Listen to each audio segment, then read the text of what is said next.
안녕하세요.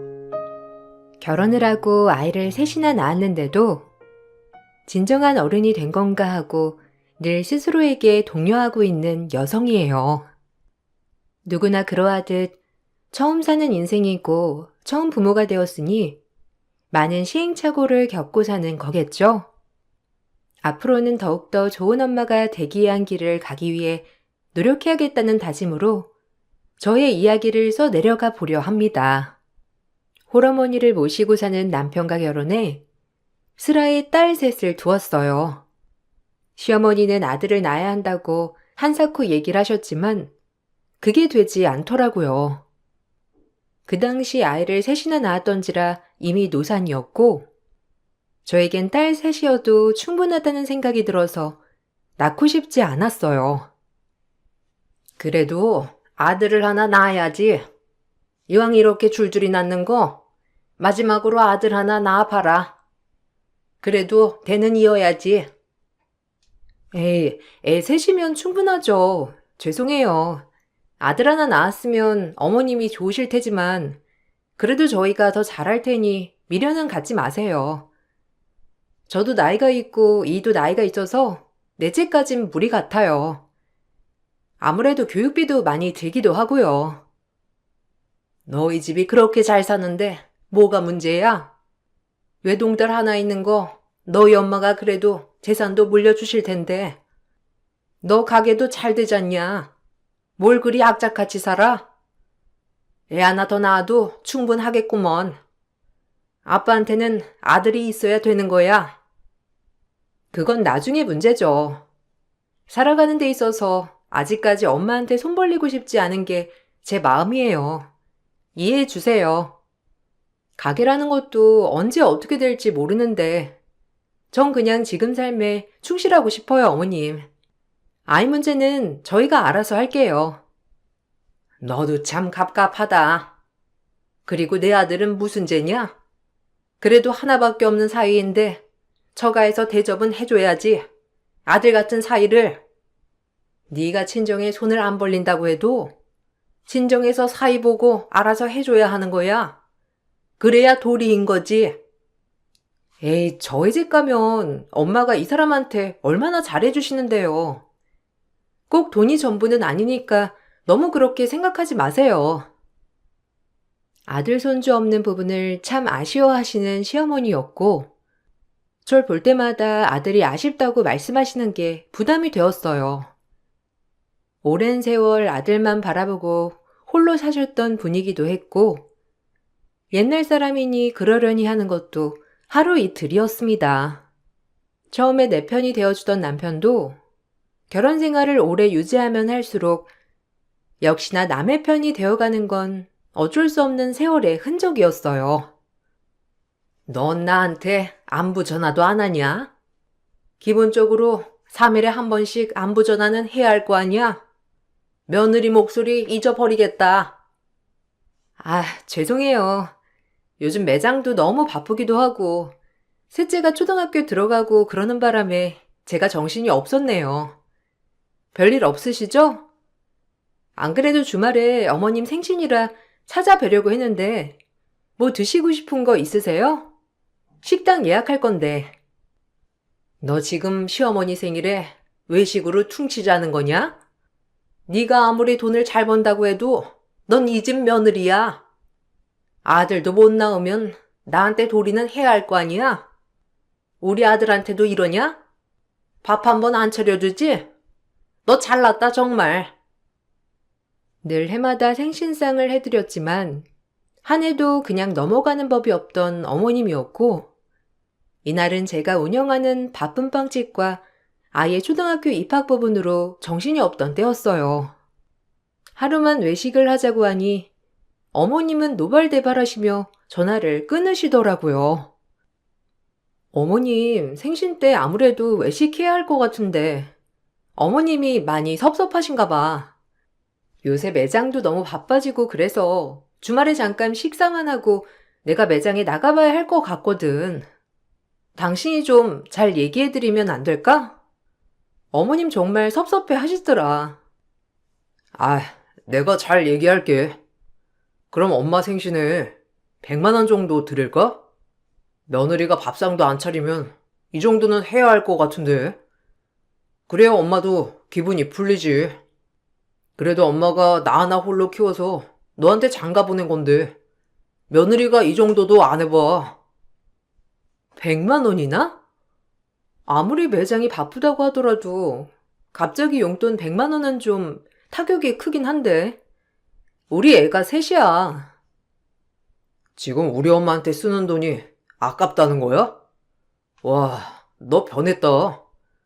이제 애 낳고 사니까 우리 엄마가 우습지? 진짜 너무하네. 솔직히 너 우리 엄마가 혼자 계시고 그러니까 무서워서 그러는 거지? 어느 며느리가 밥상도 안 차리고 입을 싹 닦아. 말이 좀 그렇다. 입을 닦는다니. 내가 매번 그런 것도 아니고 이번에만 그러자는 건데 진짜 너무한다 자기야. 남편마저 감정이 상했는지 저렇게 비아냥거렸고 저 역시 모두가 섭섭해하니 제가 맞춰야 되겠다고 싶었어요. 그리고 그렇게 어머님 생신을 보내게 되었는데 역시나 돈 100만 원을 드리니 어머님과 남편은 입이 귀에 걸렸고 그래도 그 모습을 보니 저까지 기분이 좋아지더라고요. 더 열심히 벌어야겠다 싶은 마음이 들던 그때 일주일 내내 가게에 신경 쓰던 저는 결국 병이 나고 말았고 의사 선생님이 꼭 안정을 취해야 한다는 진단하에 결국 가게를 쉬게 되는 계기가 되었습니다. 사실 결혼을 하고 지금까지 뭐 하나 진득히 일을 하는 법이 없던 남편 때문에 가게를 쉴 수 없었고 저희 집의 모든 생활비 지출은 제가 버는 돈에서 충당이 되었기 때문에 더 악착같이 일을 할 수밖에 없었어요. 그럼에도 남편을 의지했던 건 남편이 아이들에겐 정말 둘도 없는 아빠였고 제가 아빠가 안 계셨기 때문에 이런 모습을 보고 대리만족이 되었답니다. 당신은 쉬고 내가 그럼 가게 일 돌볼게. 사실 회사랑 진짜 안 맞았거든. 근데 누군가는 가게를 해야 할 거 아니야. 그래도 두 부부가 여기 매장 하나에 매달리는 건 좀 아닌 것 같은데. 한 명은 안정적으로 회사를 다녀야지. 우리 애가 셋인데. 지금 당신 들어간 회사도 얼마 안 됐잖아. 또 그만둔다는 거야? 이제 우리 애들도 다 고학년인데 이건 아닌 것 같아. 네가 운영하는 것보다 내가 더 운영 잘한다니까. 난 사업 체질이고 지금 네가 올리는 매출보다 더 올릴 수도 있어. 그리고 의사가 그렇게 너 안정해야 한다고 하는데 꼭 이렇게 무리를 해야겠어?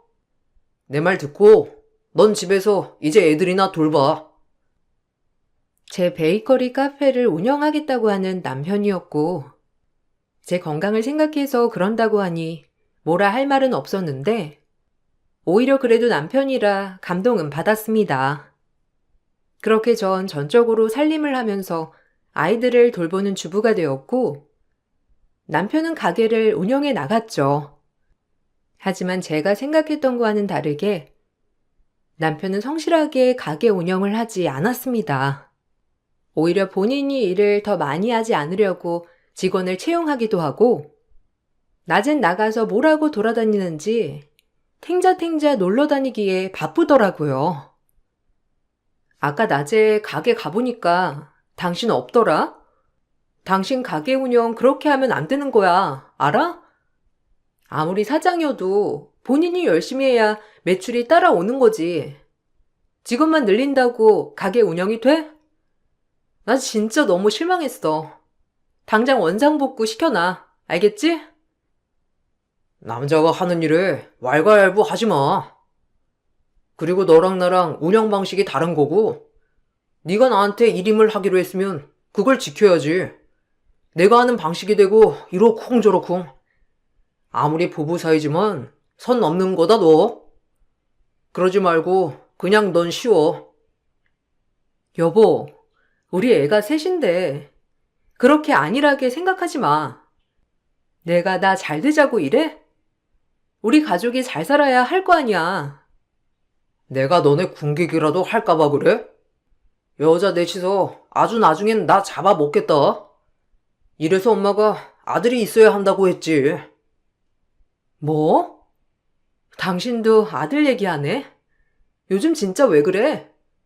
아들 없는 게 내 탓도 아니고. 당신도 우리 딸 셋만 있으면 된다고 했잖아. 결국 가게 얘기로 시작을 했다가 아들 얘기로 감정이 상해버렸고 하도 남편이 왈가왈부하지도 말라기에 걱정은 했지만 저 역시 남편과 싸우기 싫어 더 이상 말을 하지 않기로 했어요. 그러다 문득 가게 직원으로부터 이상한 얘기를 듣게 되었습니다. 사장님 요새 안 계시니 남 사장님이 얼마나 신났는지.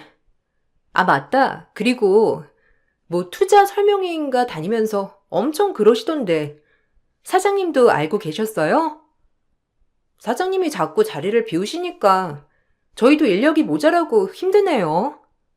그렇다고 알아주지도 않고. 아, 그래. 힘들지. 미안해. 우리 남편이 의욕만 앞서가지고 또 뭐 투자 설명회니 뭐니 하고 돌아다니는 것 같은데 내가 주의 줄게. 차라리 그냥 사장님이 다시 나오시면 안 돼요? 진짜 이건 아닌 것 같아요. 직원들도 불만이 엄청 많고 손님들도 빵맛이 변했다고 하면서 컴플레인 장난 아니에요. 그러니까 사장님이 다시 나오시던가 매니저님 한 명 구해주세요. 이러다 말고 밖으로만 나돈다는 남편이었고 그때부터 이상하기 시작했어요. 그리고 남편의 뒷조사를 해보니 남편은 웬 여자와 아주 긴밀한 사이인 것 같이 보였고 곧이어 남편이 다른 여자와 바람을 피운다는 사실까지 알게 되었습니다. 본인을 거대 베이커리 사장이라고 소개를 하면서 손님으로 온 여성을 꼬셔서 만나고 있더라고요. 당장이라도 이혼을 하고 싶었지만 전 아이들이 있었기에 남편에게 조용히 정리하라고 경고를 주었고 싹싹 빌 거라는 생각과는 다르게 오히려 적반하장으로 나왔어요. 다 알고 있는데 내가 뭐라고 하겠냐? 솔직히 코딱지만한 베이커리 하나 가지고 있으면서 네 유세 받아주기 힘들었는데 다 알고 있더니 잘 됐네. 이혼하자. 애들은 네가 키워. 엄마 말이 사실이었어.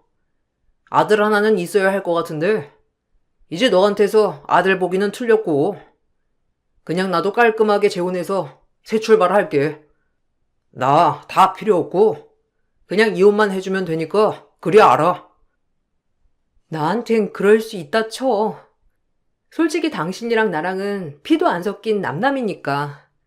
근데 어떻게 애들한테 그럴 수가 있어? 우리 애들이 그렇게 쉽게 포기가 되니? 하긴 바람을 피우니까 뻔뻔하겠지. 그래도 당신이 이럴 줄 몰랐다 정말. 그 여자는 나를 엄청 대단하게 칭송해줘. 알아? 너보다 능력도 훨씬 많아서 내 뒷바라지도 다 해준다고 했다고. 그래. 어디 한번 그 사람 대단히 지켜봐.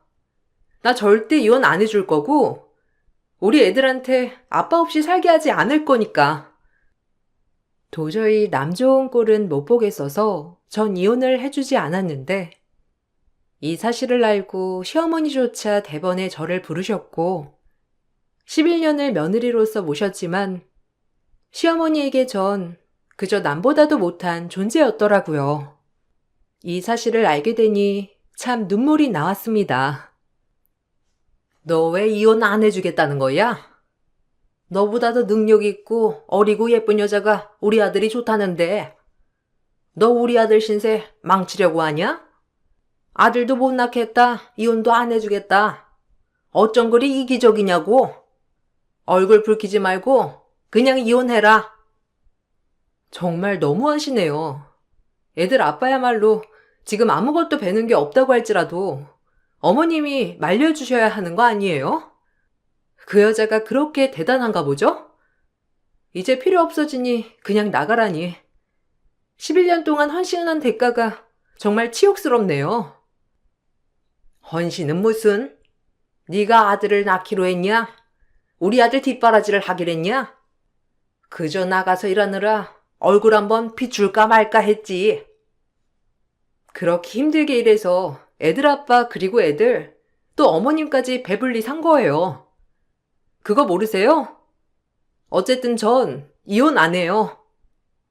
제가 강경하게 나오자 어머님은 모진욕과 말을 내뱉었지만 꾹 참아냈는데 이혼을 하더라도 이렇게 이혼을 당하고 싶진 않았거든요. 저 혼자였다면 뒤도 안 돌아보고 나았을 테지만 그래도 아빠라고 아빠를 좋아하는 아이들에게 이혼한다고 입이 떨어지질 않았습니다.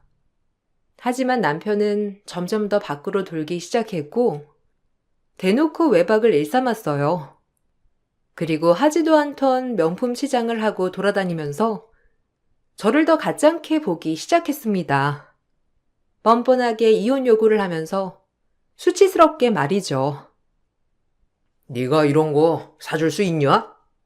그저 벌어먹여만 봤지. 참, 내가 새로운 여자 만나니까 이렇게 인생이 달라질 줄 누가 알았겠어? 통도 크고 나이도 어리고 얼굴도 너보다 훨씬 예쁘고 그러니까 나 좀 놔줘. 내 행복 막지 말란 말이야, 제발. 진짜 너무한다. 명품에 속은 거니? 그 여자가 다 사주디? 당신도 참, 당신 객관화가 안 돼 있어. 줄줄이 애가 셋이나 딸리고 이혼남에 나랑 이혼하면 직업도 없는 너인데 그 여자가 널 왜 만날 거라고 생각해? 네가 뭐 그리 잘났다고? 진짜 이해가 안 간다. 그래, 그 여자도 뭔가 있겠지. 그러니까 너 같은 놈을 좋다고 하는 거겠지. 끼리끼리 잘 만났어. 그 여자가 날 뜯어먹으려고 만난다는 거냐, 그럼? 걔가 돈이 얼마나 많은데 그래. 그러니까 나 좀 놔달라고. 이렇게까지 얘기 안 하려고 했는데 걔 임신 13주야. 우리 새 출발하게 그냥 네가 나가주면 돼. 애들 데리고. 상간녀가 임신을 했다면서 제발 이혼해달라고 하는 남편이었어요. 그러면서 그쯤 남편은 가게일마저 나가지 않겠다고 했고 전 몸이 다 나아지지 않았지만 가게를 다시 나가게 되었답니다. 차라리 이렇게 심적으로 힘들 때 몸이라도 바쁘게 움직이니 한결 낫다고 느껴졌고 어떻게 알았는지 이 소식은 저희 친정엄마 귀에까지 들어가게 되었는데 친정에서도 이혼을 당장 하라고 난리가 나게 되었죠. 저 혼자만 삭히면 될 일을 친정엄마까지 알게 되자 마음이 얼마나 아프던지 쓰리더라고요. 다 들었어. 너 이혼해 당장. 네가 뭐가 모자라서 그 집에서 그런 대우를 받고 사니? 이혼이 흠도 아니야 요샌. 당장 나오고 애들 데리고 우리 집으로 들어와. 엄마가 다 키워줄 거니까. 그런 아빠는 없는 게 나아. 알겠니? 얼른 이혼해. 엄마, 어떻게 알았어? 그래도 어떻게 그래. 애들 아빠인데. 애들은 아빠 좋아하잖아. 나만 참으면 되는 걸. 미안해요. 김서방 전화 왔어. 너 좀 설득하라고. 우리를 얼마나 우습게 봤으면 그렇게 뻔뻔하게 나오니? 당장 이혼해. 아무래도 김서방 잠깐 바람 아닌 것 같더라. 말투부터가 예전이랑 달라. 능력도 없는 거 내 딸이 벌어먹여줬으면 고마운 줄 알아야지. 감히 이혼을 요구해? 오히려 잘 된 거야. 엄마는 김서방 진짜 마음에 안 들었어. 회사도 하루 나가고 그만두고 뭐든 자기 맘대로. 그런 남편 없는 게 나아. 엄마 믿고 이혼해. 잠깐 마음 아픈 거야. 지나고 나면 오히려 잘 됐다 싶을 거야. 내가 아빠 없이 컸잖아. 애들한테 그런 부재 주고 싶지 않아. 엄마한테 말은 안 했지만 어려서 아빠가 그리웠거든.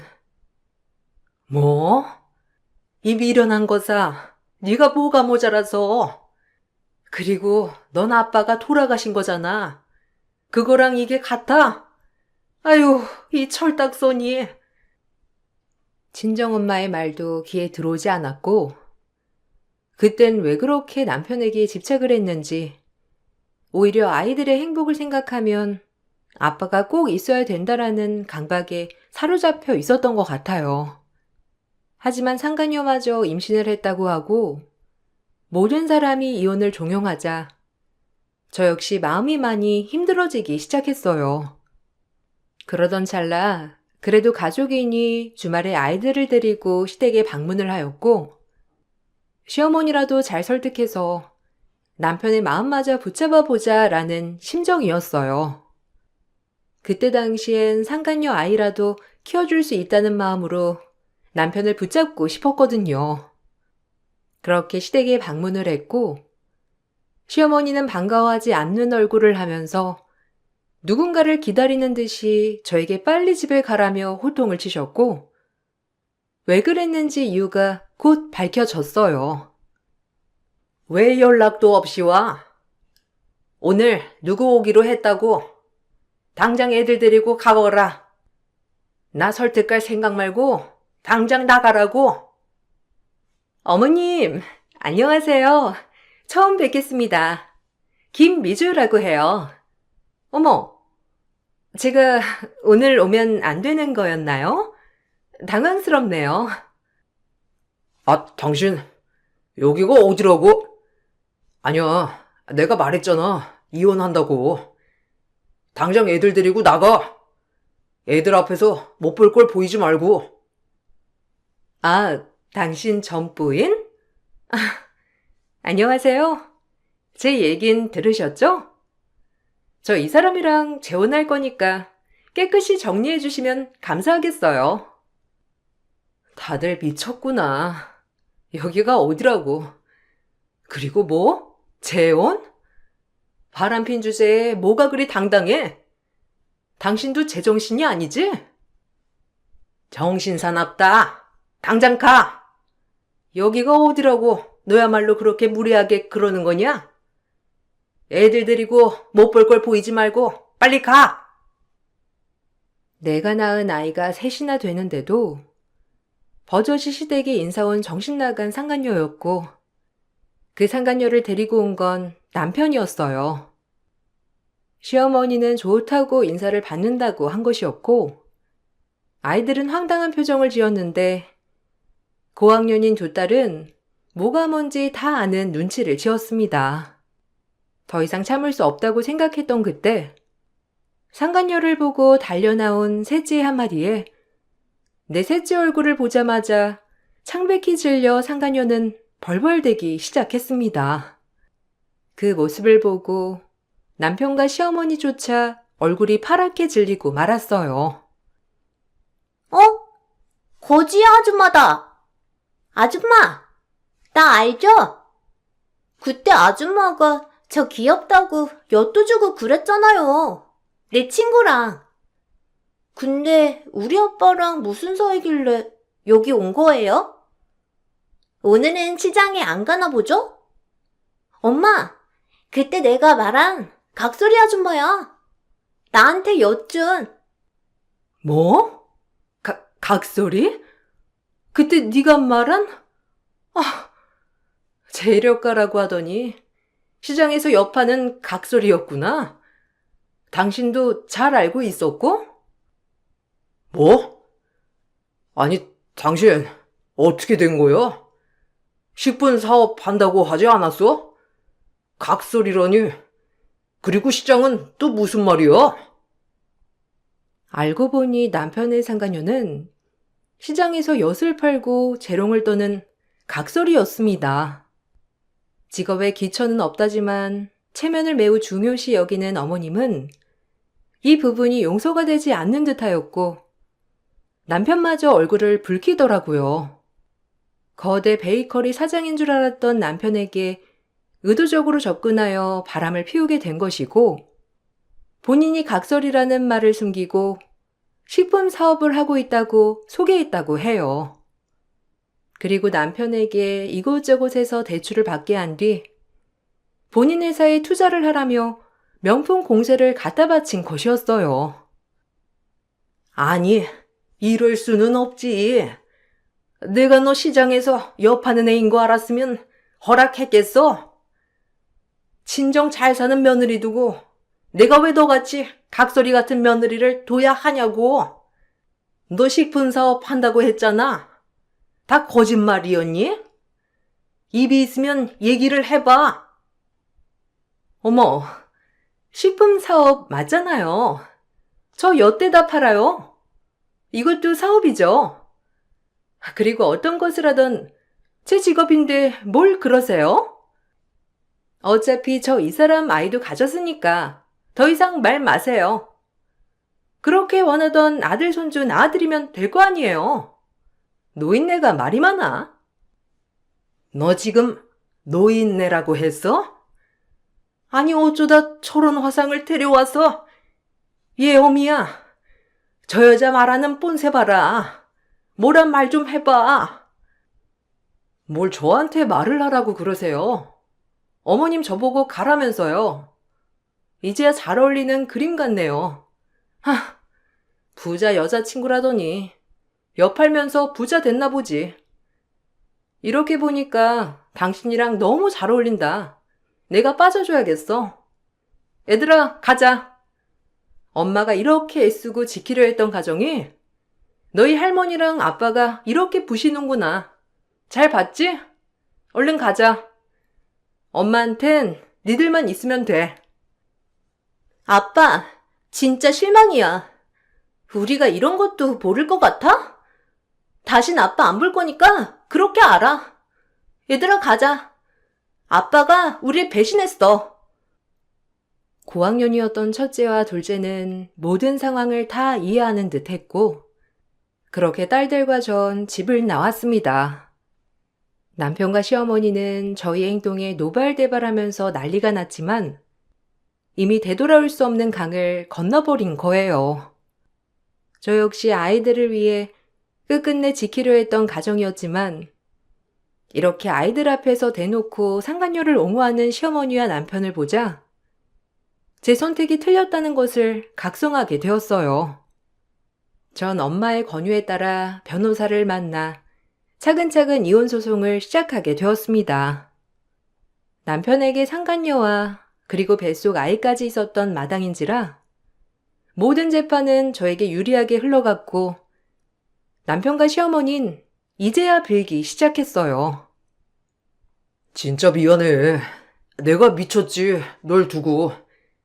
난 진짜 그 여자한테 놀아난 거야. 내가 엿파는 여자인 줄 알았으면 만났겠냐? 너 같은 여자를 두고. 그러니까 나도 속은 거라고. 이해해주면 안 될까? 우리 자식만 셋인데 어떻게 이렇게 헤어지니? 그러게, 자식만 셋을 두고 네가 어떻게 나한테 이러는지. 그리고 이제 와서? 각설이라고 하니까 도저히 정이 안 가? 직업의 기천이 어디 있니? 너도 백수잖아. 별 볼 일 없는 거 마찬가지고 오히려 너에 비하면 열심히 사는 네 여자친구 아닌가? 너랑 네 엄마 눈만 높아져가지고 주제 파악도 못하고 그렇게 사는 거 벌 받는다고 생각해. 그리고 네 애는 책임져야지. 애들이 아빠 안 본다고 난리야. 양육권 친권은 내가 가져갈 거야. 그리 알아. 그리고 위자료 준비해. 혼인 파탄의 귀책 사유는 당신이니까. 예, 미안하다 내가. 잘못 판단했어. 너 같은 며느리를 두고 제발 그러지 말고 마음 좀 돌려줘. 내가 우리 손녀들을 못 본다는 게 말이 되니? 한두 해 산 것도 아니고 그냥 실수라고 생각해. 남자들 한 번쯤 다 그러잖니. 마음 넓잖아 너. 착각하셨나 본데 저 참을 만큼 참았거든요. 애들 앞에서 그렇게 나가라고 소리쳐놓고 이제 와서 손녀들 걱정을 하세요? 막내는 아직 뭐가 뭔지 모르지만 언니들 따라 아빠랑 할머니 안 보겠다네요. 이제 답이 됐죠? 하실 얘기 있음 제 변호사한테 해주세요. 그리고 소송을 이어갔는데 역시나 상간녀 소송도 하게 되었고 치열한 법정 공방 끝에 결국엔 저의 승소로 끝이 났습니다. 그리고 상간녀는 소송이 길어짐에 따라 그러면서 아이도 낳았는데 어머님이 그렇게 바라던 아들이 아닌 또 딸이더라고요. 아니, 아들을 낳으랬더니 또 딸을 낳아? 아유, 내가 미쳤지. 저런 것을 며느리라고. 너 당장 네 딸 데리고 나가. 저 아니면 어떻게 먹고 사시려고 그러세요? 그리고 그래봤자 당신 전 며느리 안 돌아오니까 미련 버리시고 저한테 잘하세요. 저 아니면 밥도 못 얻어 드실 거니까. 누구 좋아서 여기 붙어 있는 줄 아나? 당신 아들 별 볼 일 없으니 자존심 그만 세우세요. 아셨어요? 뭐 아들이 대단한 줄 아는 게 진짜 어이없네. 직업도 없고 백수 아들을 둔 주제에. 뭐야? 네가 감히 네 아들을 무시해? 우리 전 며느리는 네 아들이라면 꿈뻑 죽었는데 어쩌다 이런 것을 내가. 제가 어머님 버릇도 좀 고쳐드려야겠네요. 요즘 세상에 시집살이 시키실 생각이라면 절대 용납 못하니 그러셔요. 어머님은 그 모습을 보고 각설이에 아들도 못 낳는 게 본인 아들을 끼워냈다며 상간녀에게 엄청 퍼부으셨지만 상간녀 또한 시장에서 한두 해 지낸 게 아니기 때문에 성격이 보통이 아니었고 오히려 시어머니와 남편을 휘어잡아 꼼짝 못하게 했어요. 남편은 이 과정에서도 비겁하게 상간녀와 본인의 아기를 저버리고 저에게 오려고 엄청 많은 회유를 하기 시작했습니다. 내가 미안해. 진짜 다시는 안 그럴게. 네가 한 번만 봐준다면 평생 너한테 절하면서 살 거야. 그러니까 한 번만 봐줘라. 어디서 감히 내 딸한테? 내가 아무 말 않고 있었는데 이제 우리 딸이 너랑 산다고 해도 내가 뜯어 말릴 거야. 아무것도 없는 거 딸이 좋대서 받아들였더니만 감히 바람을 피워? 지가 여태까지 살림에 보탠 게 뭐가 있다고? 뻔뻔하게 당장 꺼져! 장모님, 아이들도 있는데 어떻게 말씀을 그리 하세요? 제가 진짜 잘할게요. 대리일 사이라도 하라고 하면 할 테니까 제발요. 내 딸이 이제 너랑 니네 엄마까지 먹여 살리는 꼴 못 봐. 그동안엔 네가 착하고 우리 딸을 끔찍이 생각한다고 했으니까 다 참았는데 모든 걸 안 이상 넌 탈락이야. 다신 볼 일 없었으면 하고 이번 소송 끝나는 대로 내 딸 집에서 짐 싸가지고 나가. 저에게 회유하는 남편에게 저 대신 엄마가 퍼부으셨고 남편은 그럼에도 절 붙잡으려고 애를 썼습니다. 그러나 기가 엄청 센 상간녀에게도 꼼짝 못하는 남편이었기 때문에 결국엔 상간녀를 떼어낼 방법조차 모르더라고요. 본인이 그렇게 어리고 잘 사는 여자인 줄 알아서 저까지 버리려고 했는데 이제 와서 그 상간녀를 끔찍해하는 남편을 보니 웃음이 나왔어요.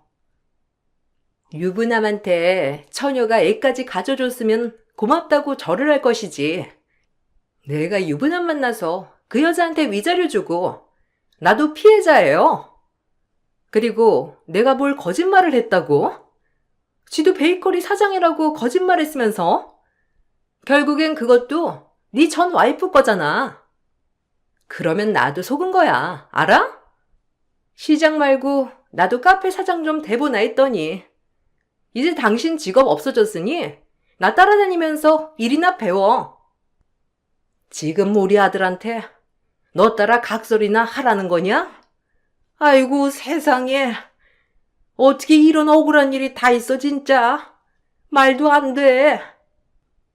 이제 그쪽들 밥줄이 나 아니에요? 보아하니 전 와이프가 다 먹여 살렸나 본데 나도 내 딸 때문에 참는 거니 그리 아세요. 아, 진짜 머리가 깨지겠다. 내가 어쩌다 너 같은 애를. 나도 베이커리가 내 거라고 속인 거지만 너처럼 부자 행세는 안 했어. 너 때문에 받은 대출이랑 이런 거 다 어쩔 거야? 그렇게 명품 사다 주면서 회유를 하더니 베이커리 때문에 그런 거였지? 당연하지. 내가 애세 딸린 유부남을 왜 만났겠어? 다 나한테 투자하라고 하는 거지. 그리고 이제 머물러. 네 애까지 가졌는데 뭘 어쩔 건데? 네 와이프는 나한테 절을 해야 할 거다. 내가 이런 남자인 줄도 모르고. 나도 돈에 눈이 멀어서. 아휴! 대출값은 너랑 나랑 이제 전국 팔도 돌아다니면서 갚아야 돼. 마음 단단히 먹어. 이 일 쉬운 거 아니니까. 아우, 짜증나, 인생 진짜. 남편과 상간녀는 서로에게 명품을 사주고 대출을 받아주고 그러다가 결국 그게 다 본인들의 빚이 된 거예요. 본인들의 분수도 모르고 그렇게 설치다가 모든 걸 다 떠안게 된 꼴을 보니 정말 고소하다는 생각이 들었습니다. 남편이 이혼하는 과정에서 저에게 재산 분할을 요구했지만 사실상 베이커리 말고는 모든 것이 엄마의 재산이었기 때문에 어찌할 수 없었고 베이커리마저 아무것도 본인이 관여한 게 없었기 때문에 저에게 재산 분할을 받기 힘들다는 판결을 받았어요. 그 과정에서 직원들조차 입을 모아 남편의 태도를 지적하고 나서서 증인을 해주었답니다.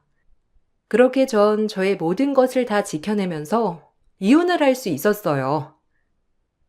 이제 속이 후련하냐? 애들 아빠한테 진짜 너무한다. 너 이렇게 차가운 애인지 몰랐어. 내가 알던 애 맞나 싶어 정말. 네가 날 이렇게 만든 거지. 난 끝까지 널 용서하려고 했고 받아들이려고 했어. 날 이렇게 만든 건 네 잘못이야. 남 탓하지 마. 그리고 상간녀와 남편에게 위자료를 받고 아이들과 묵묵히 지냈습니다. 남편에게 오만정이 다 떨어졌지만 그래도 이혼이라는 아픔이 꽤 크더라고요. 다행히 친정엄마가 물심양면 심적으로 많은 위로가 돼주어 버틸 수 있었고 딸들은 참 착하게도 더 바르게 자라주었어요. 그리고 아빠와 있는 면접날조차도 딸들은 아빠와 할머니를 만나기 거부하여 사실상 딸들과 시댁은 손절을 하게 되었답니다. 한동안 딸들을 붙잡아 저의 마음을 돌리고 싶어한 남편이었지만 딸들이 절대 만나주지 않아 저와 연락을 할 수는 없었어요. 그리고 많은 시간이 흐른 뒤 딸들과 시장에 갔는데 그곳에 남편과 상간녀가 각설이 춤을 추면서 엿을 팔고 있더라고요. 그 모습을 보고 어찌나 우습던지. 하지만 딸들이 볼까봐 얼른 발걸음을 돌렸답니다. 정말 고소한 일이었지만 그래도 딸들한텐 마지막 아빠의 자존심을 지켜주고 싶은 마음이라고나 할까요? 그리고 남편은 결국에 한 군데 오래 다니지도 못하니 각설이 상간녀를 만나 전국 팔도를 돌아다니며 엿을 파는 신세가 되었어요. 지금 생각해보면 정말 잘 어울리는 것 같은 게 한 군데 오래 있지 못하니 돌아다니며 일을 하는 것도 괜찮다 싶었거든요. 그리고 저는 지금 싱글맘으로서 아이들을 키우고 있지만 더더욱 성숙해지려고 노력 중입니다. 앞으로 헤쳐나가야 할 숙제들이 많기 때문에 더 열심히 살고 있어요. 이혼을 하면 세상이 끝날 것 같아 마음이 안 좋았지만 오히려 행복하네요. 여러분들도 괜한 것에 매달리시고 계시다면 깨끗이 털어버리는 것도 나쁘지 않다는 것을 알려드리고 싶어요. 날이 아직 많이 추운데 옷 따뜻이 입으시고 제 글을 들어주셔서 정말 감사합니다. 안녕하세요. 추워지고 있는 요즘 이맘때쯤이면 항상 그때 일이 떠오르곤 해서 글을 한번 써보아요. 사랑하는 남편을 만나 결혼을 하려고 했지만 부모님 인사할 때부터 저희 결혼은 돌풀이에 걸리고 말았어요. 혼자 몸으로 절 키우신 엄마는 저 하나 예쁘게 키우시겠다고 이 집 저 집 파출부를 뛰셨거든요. 하지만 엄마가 부끄럽지 않았고 그렇게 절 키워주신 게 오히려 감사했죠. 워낙 어렸을 때 아빠가 지병으로 돌아가셨기 때문에 엄마는 선택지가 없었기 때문이에요.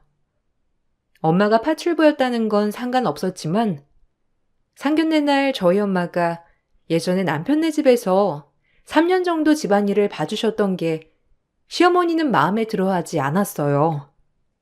어떻게 파출부 딸이랑 결혼을 할 수 있냐며 시어머니는 난리가 났고 이 결혼을 해야 하나 말아야 하나 하는 기로에 서 있었어요. 아니, 인천댁이 너네 엄마였니?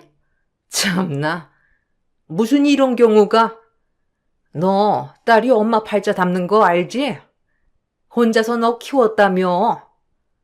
혹시라도 우리 아들이 네 아빠처럼 명이라도 짧으면 어쩌려고? 그리고 너 좋은 대학 나오고 직업 빵빵한 건 알겠는데 그 돈 벌어서 다 니네 엄마 갖다 줘야 하는 거 아니야? 니네 엄마한테 돈 갖다 줄 서방이 있어? 아니면 든든한 아들이 있어? 딱 너 하나인데 난 이런 것도 다 부담스럽다. 혹시라도 우리 아들이 괜히 책임져야 할 것 같고 너도 자식 낳아봐. 엄마는 무슨 말을 그렇게 해.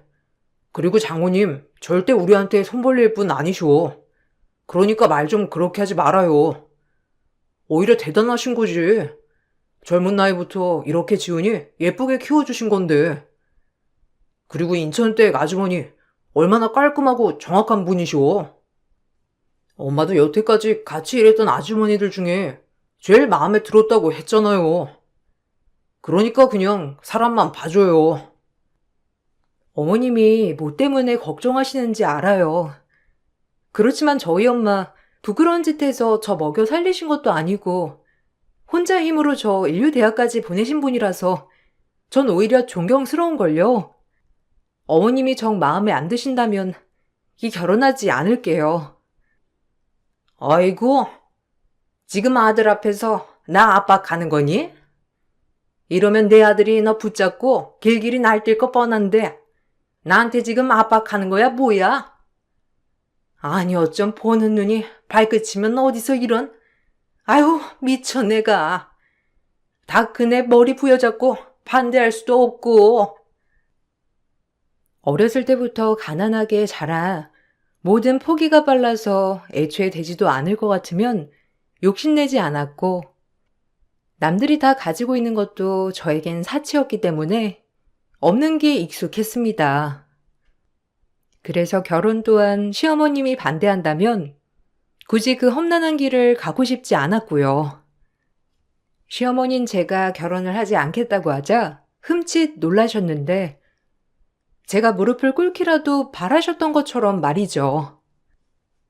어머님이 그렇게 싫어하시는 게 보이는데 제 생각만 할 수 없다는 거죠. 굳이 이런 길 가면서까지 힘들고 싶지 않고요. 가진 것도 없는 게 참 뻗댄다 이거지? 네가 뭐가 잘나서 결혼을 한단 마다야? 지금 내 아들만 너 좋아서 그러는 거니? 그게 아니라 어머님이 마음에 안 들어 하시잖아요. 결혼하면 평생 가족이 돼야 하는 일인데 그런 거 다 참고 저 받아들여 주실 수 있으세요? 애초에 그렇지 않을 거라면 이 결혼 안 하는 게 맞아요. 가슴은 아프겠지만 평생 후회하는 것보다 낫죠. 그런 게 어딨어.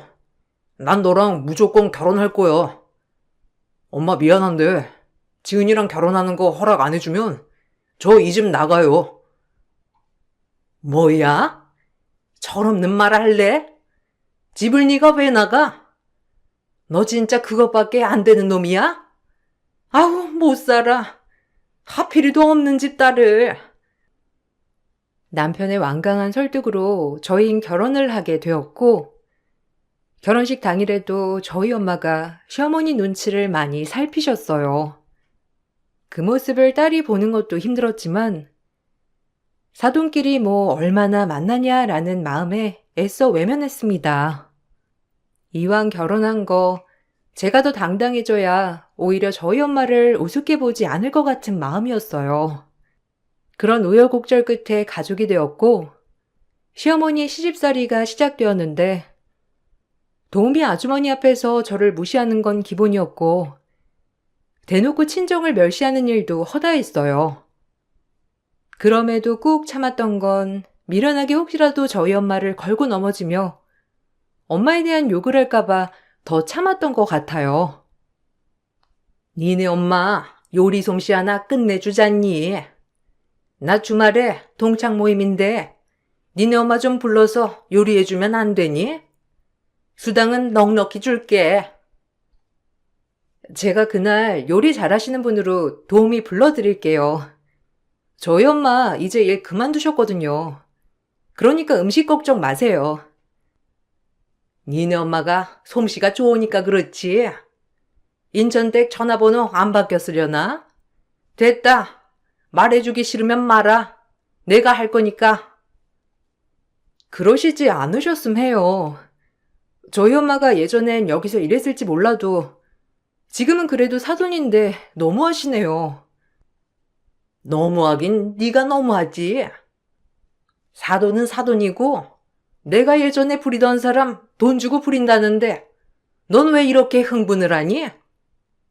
막말로 인천댁에 했던 일이 이런 일이잖아. 네가 오히려 감정 앞세워서 나한테 대드는 거 아니야? 참나, 자격지심은. 입장 바꿔보세요. 하여튼 안 하셨음 해요. 어머님이 그러는 거 무슨 뜻인 줄 다 아니까 그만하셨음 한다고요. 제 자격지심이라고 생각해도 어쩔 수 없어요. 어쨌든 그러지 않으셨으면 좋겠다고 전 분명히 말씀드렸어요. 아셨죠? 시어머니의 말에 분노가 차올랐고 사돈한테 아직까지 인천댁 하는 것도 보기 싫은데 본인 동창 모임에 저희 엄마를 부른다는 게 참 화가 났어요. 전 그 길로 엄마에게 전화를 걸어 혹시라도 시어머니께 전화가 오면 절대 받지 말라고 했고 엄마를 단속시켰습니다. 엄마는 제가 전화를 하자 난감하다는 듯이 얘기를 했고 워낙에 순한 엄마였기 때문에 걱정이 앞섰어요. 그래도 그게 아니지. 아유, 만약 부탁하시면 내가 또 네가 있는데 어떻게 거절하겠어. 딴 사람도 아니고 네 시어머니인데. 엄마가 그러니까 자꾸 시어머니가 무시하려고 하는 거야. 이제 엄마 일도 그만뒀으니 절대 하지 마. 알겠지? 엄마가 예전에 인천댁이었을진 몰라도 지금은 사돈이라고. 엄마가 가서 일해주면 어머님이 또 어떻게 생각하시겠어? 엄마가 알아서 할게. 어쨌든 시어머니한테 대들지 말고 그냥 좋은 게 좋은 거다라고 생각해. 엄만 괜찮으니까 너 책 잡혀서 시집살이 당하는 것보다 낫지. 엄마는 네가 제일 소중하니까 괜히 대들어서 안 좋은 소리 듣지 말란 말이야. 알겠지? 자나깨나 제 걱정뿐인 엄마를 보면서 참 마음이 안 좋았고 결국 시어머니는 저희 엄마에게 전화를 해 동창 모임 날 엄마를 부르셨어요. 그 사실을 알게 되고 정말 분개했지만 엄마가 괜찮다고 하셔서 참았죠. 그리고 엄마 혼자 힘들게 일하는 걸 볼 수 없던 저는 그날 시어머니 댁에 가서 엄마가 음식하는 걸 옆에서 도와드렸는데 정말 대환장 파티였어요. 내가 오지 말라니까. 엄마가 이러면 시어머니가 더 그런다고. 이게 날 생각해주는 게 아니야. 오히려 엄마가 그러면 그럴수록 시어머니 성격에 더 무시할 게 뻔하단 말이야. 하여튼 엄마 진짜 못 살아 내가. 엄마 때문에. 어떻게 그러니 부탁하시는데. 아예 모르는 사람도 아니고. 그렇게 내가 한 음식이 입에 맞으신대잖아. 안 그러면 너한테 음식하라고 할 게 뻔한데 내가 와서 하는 게 낫지. 엄만 괜찮으니까 그냥 모른 척해. 또 시어머니한테 대들지 말고. 엄마를 누가 말려. 내가 옆에서 거들게. 엄마가 혼자 이 많은 음식을 어떻게 해. 아무리 예전에 많이 해봤다지만. 혼자 해도 괜찮으니까 넌 쉬어. 일도 갔다 온 애가 무슨 음식이야. 엄마가 해도 돼. 너 이럴까봐 엄마가 온 건데. 그렇게 엄마와 음식을 하고 있을 때 시어머니는 저희 모녀를 조롱하듯이 부엌에 들어와 말씀하셨어요. 그래도 이왕 이렇게 된 거 좋은 마음으로 음식을 해야겠다 싶었지만 어머님의 말투에 감정과 기분이 정말 많이 상하고 화도 났어요. 어쩜 인천댁은 이런 게 잘 어울린다니까. 아니, 일은 왜 그만둔 거야? 집도 가까운데 그냥 우리 집 일 봐주면 좋을 텐데. 지은이가 엄마 닮아 솜씨가 좋나? 어디 한번 네가 한 음식도 맛 좀 봐야겠다. 인천댁은 주방에 있을 때가 제일 잘 어울린다니까. 어머님, 인천댁이라뇨. 엄연히 사돈인데 말씀 좀 가려해 주세요. 그리고 오늘 엄마가 일을 하러 오신 게 아니라 제가 어머님 친구분들 오시는데 직접 요리해 드리는 거예요. 거기에 엄만 도와주시기만 하는 거고요. 그러니까 파출부 취급하지 마셔요. 그렇게 생각하면 정신승리가 되니? 하여튼 너도 참 정신승리 한번 대단하다. 애초에 파출부 딸이 같은 급이지. 네가 머리만 조금 나빴다면 아마 지금 니네 엄마처럼 파출부 하고 있지 않을까? 너 보면 참 미천한 집안인데 개천에서 뭐 났나 싶어. 계속 웃으면서 시어머니의 비위를 맞춰주던 엄마였지만 시어머니가 파출부 딸이 그 급이지 않냐고 하는 말에 엄만 앞치마를 벗어 시어머니 면상에 집어 던졌습니다. 저 역시도 순하기만 한 엄마의 행동에 놀랐고 시어머니는 엄청 화를 내셨어요. 어머머머, 이게 뭐 하는 거야, 인천댁? 돌았어? 아니, 지금 나한테 앞치마 던진 거야? 아, 단단히 돌았네. 감히 나한테. 우리 딸 시어머니라서 참고 참았는데 당신 뭐라고 했어? 팔출부 딸이라 같은 급? 내 딸 어디 가서 무시당하게 살지 말라고 내가 악착같이 공부시키고 잘 키운 딸이야. 근데 당신이 뭔데 그렇게 말을 해? 나 우리 딸한테 그러는 건 못 참아. 아니, 파출부 딸이 그 급이지. 그럼 내가 틀린 말 했어? 아주 분개하는 꼴 보니 찔리나 보지? 내가 전곡을 찔렀지? 보고 배운 게 없으니까 사돈한테 지금 무리하게 앞치마를 집어던져? 내가 이래서 아예 우리랑은 급이 다르다고 하는 거라고. 정신 못 차리는 시어머니에게 엄마는 부추전도 면상에 던졌고 저를 데리고 그 집에서 나왔습니다. 한참 엄마와 걸어가는데 엄마가 오열을 하시더라고요. 진짜 그 모습을 보는데 왜 이렇게 마음이 아프고 안 좋은 건지 괜히 와서 이런 꼴을 당하는 엄마를 보며 답답하면서도 저 역시도 엄마와 엉엉 부여잡고 한참을 울었어요. 그리고 엄마는 저에게 또다시 못 참아서 정말 미안하다고 되풀이되는 말만 하셨습니다. 나 무시하는 거 100번이고 참을 수 있는데 너한테 그러는 건 못 참아. 미안하다. 엄마가 참았어야 되는데 네 결혼 생활만 더 고달프게 한 거 아닌가 모르겠어 정말. 미안해. 엄마가 참 창피하지? 당당하게 키운다고 키웠는데 나 때문에 네가 이런 취급 당하는 것 같아서 진짜 면목 없다. 하필이면 내가 일했던 사모님 댁이랑 사돈을 맺을 게 뭐야? 아휴, 창피하게 살지 않았다고 자부했는데 정말 엄마가 괜히 파출부를 내서 너한테 이런 수치를 준 것 같아 시간을 돌리고 싶어. 미안하기도 하고. 그니까 왜 와서 이런 꼴을 당해. 과거를 후회하는 거 아무 소용없어. 현재 당당하면 그만이지. 엄마의 과거가 창피한 것보다 현재 엄마의 전전긍긍하는 모습이 날 작아지게 만들어. 제발 당당하게 살자. 엄마가 왜 미안해? 시어머니가 이상한 거지. 그렇게 생각하지 마. 난 엄마 한 번도 창피한 적 없으니까. 그리고 오늘 일 너무 염려 마. 엄마가 안 엎었으면 내가 엎었을 거야. 엄마가 얼마나 대단한 사람인데 전혀 걱정할 필요 1도 없어. 그렇게 엄마와 한바탕 울고 나서 집으로 돌아가니 시어머니가 집에 와 계셨고 절 보자마자 제 머리채를 잡고 막말을 쏟아내시더라고요. 놀란 남편은 본인 엄마를 강하게 밀치며 말리기 급급했고 그 사건을 계기로 저희의 사이는 더더욱 악화되기 시작했어요.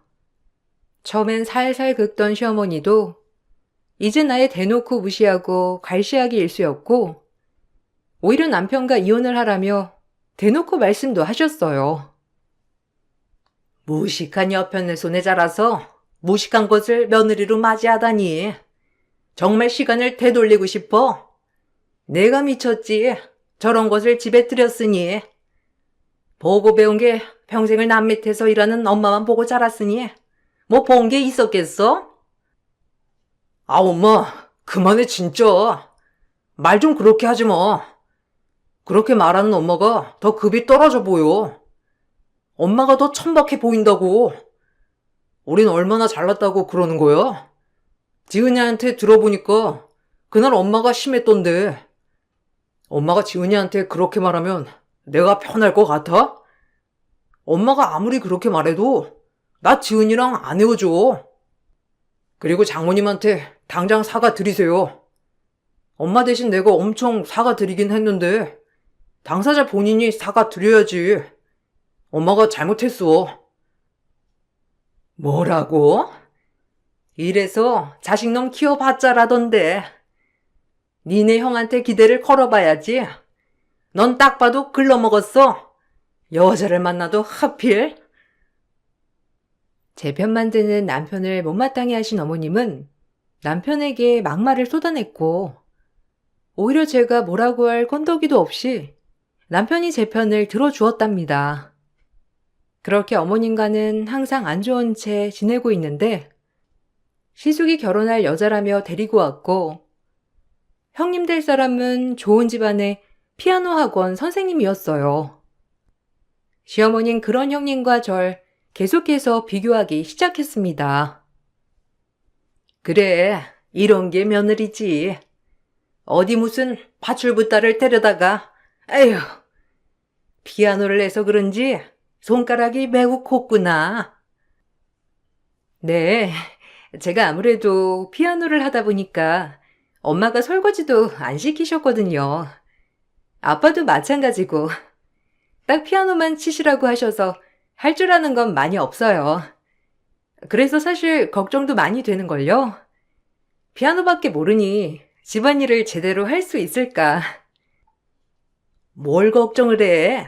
우리 집에 기갈나게 집안일 잘하는 애 있다. 저기 네 동서. 아마 보고 배운 게 그런 거라 집안일 하나 끝내주게 잘할 거야.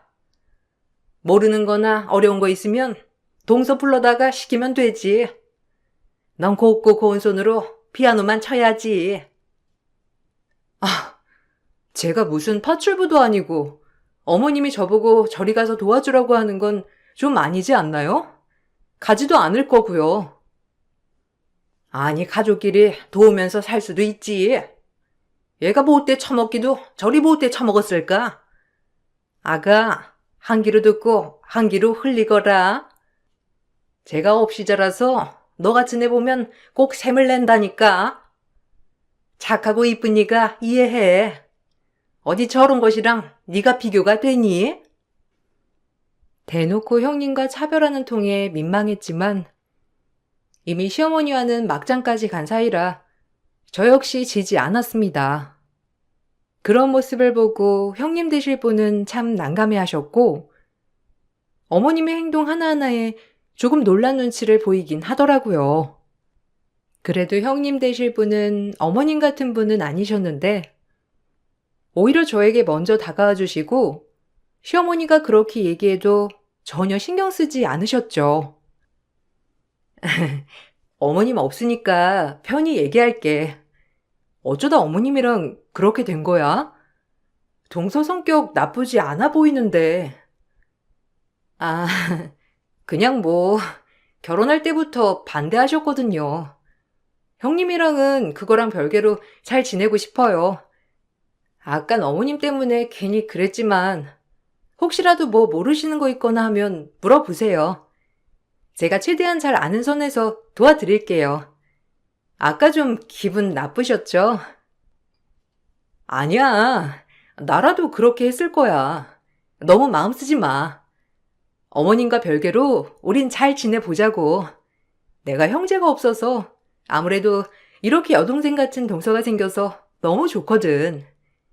우리 어렵게 지내지 말고 서로 잘 지내보자. 난 동서가 마음에 들어. 끊임없이 형님과 비교하고 절 미워했지만 형님이란 사람은 참 좋은 분이었어요.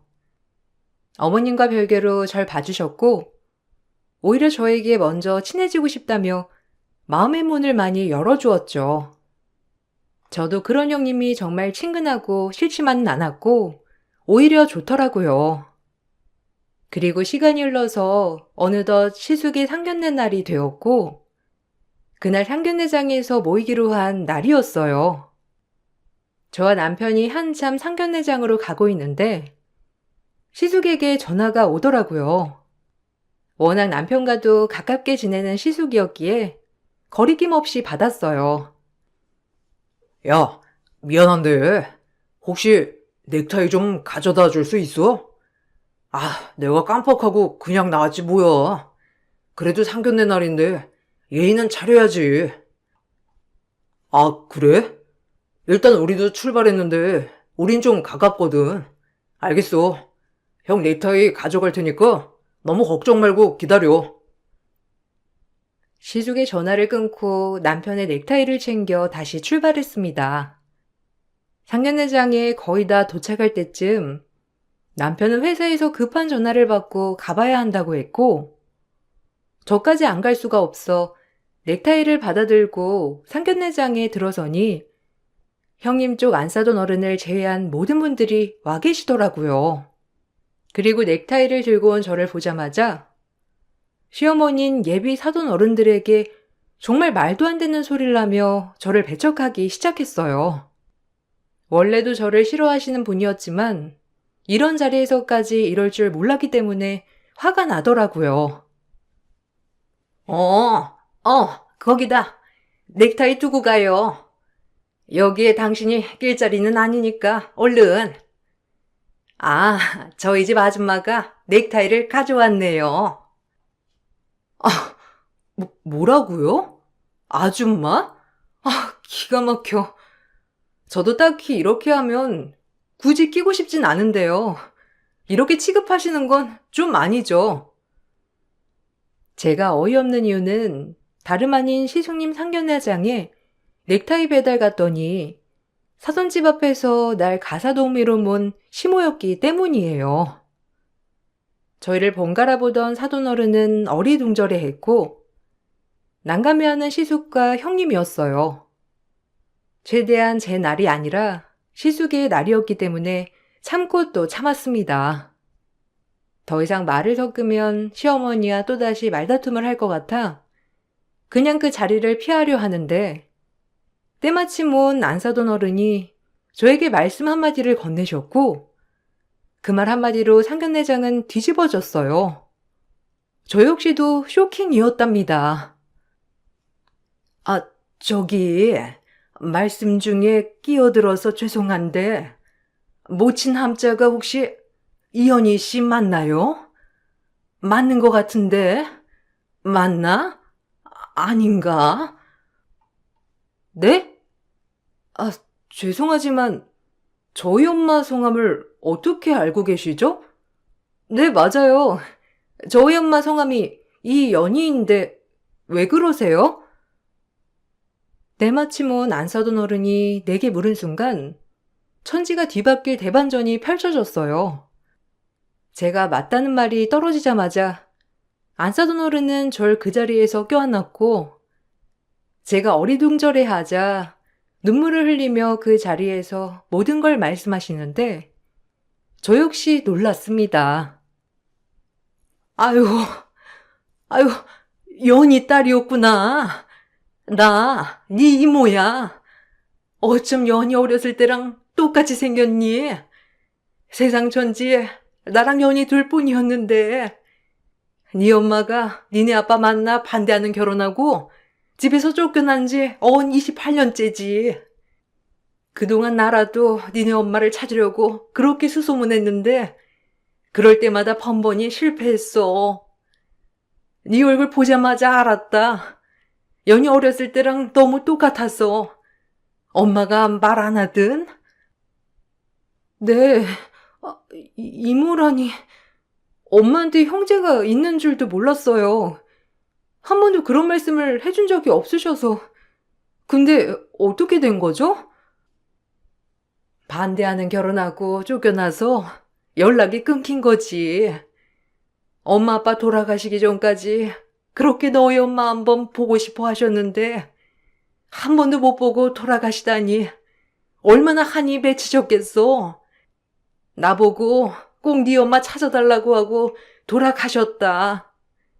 그때 니네 엄마가 배불러서 할머니 할아버지가 충격이 크셨거든. 그래서 홧김에 쫓아냈는데 그 이후로 소식이 끊긴 거야. 평생을 엄마 아빠가 얼마나 내 동생을 찾으려고 노력하고 후회했는데 너네 엄마가 너 하나 지키려고 가족들이랑 등을 친 거였거든. 근데 어떻게 여기서 만나, 연희 딸을. 근데 아까 하는 소리 잠깐 들었는데 혹시 이 집에서 너 가정부 일 하고 있는 거니? 그런 거야? 세상에나. 그럼 동서랑 내가 사촌지간이라니. 아니, 엄마. 내 동서 될 사람이야. 엄마가 말한 이모가 어떤 분인지 궁금했는데 그 이모의 딸이라니. 진짜 놀랍다. 어떻게 우연도 이런 우연이 다 있어? 왠지 자꾸 정감이 가더라고, 동서한테. 아니, 근데 왜 가정부 취급을 하신 거예요, 사돈? 아까 아줌마니 어쩌니? 내가 잘못 들었나? 무슨 말씀이신 거죠? 아니, 아유, 어떻게 이런 일이. 아까 그거 안사돈이 잘못 들으신 거예요. 사실 우리 둘째 며느리랍니다. 이 세상에 너랑 너네 엄마 딱 둘뿐이라고 하더니 이렇게 큰 손 이모가 있었어?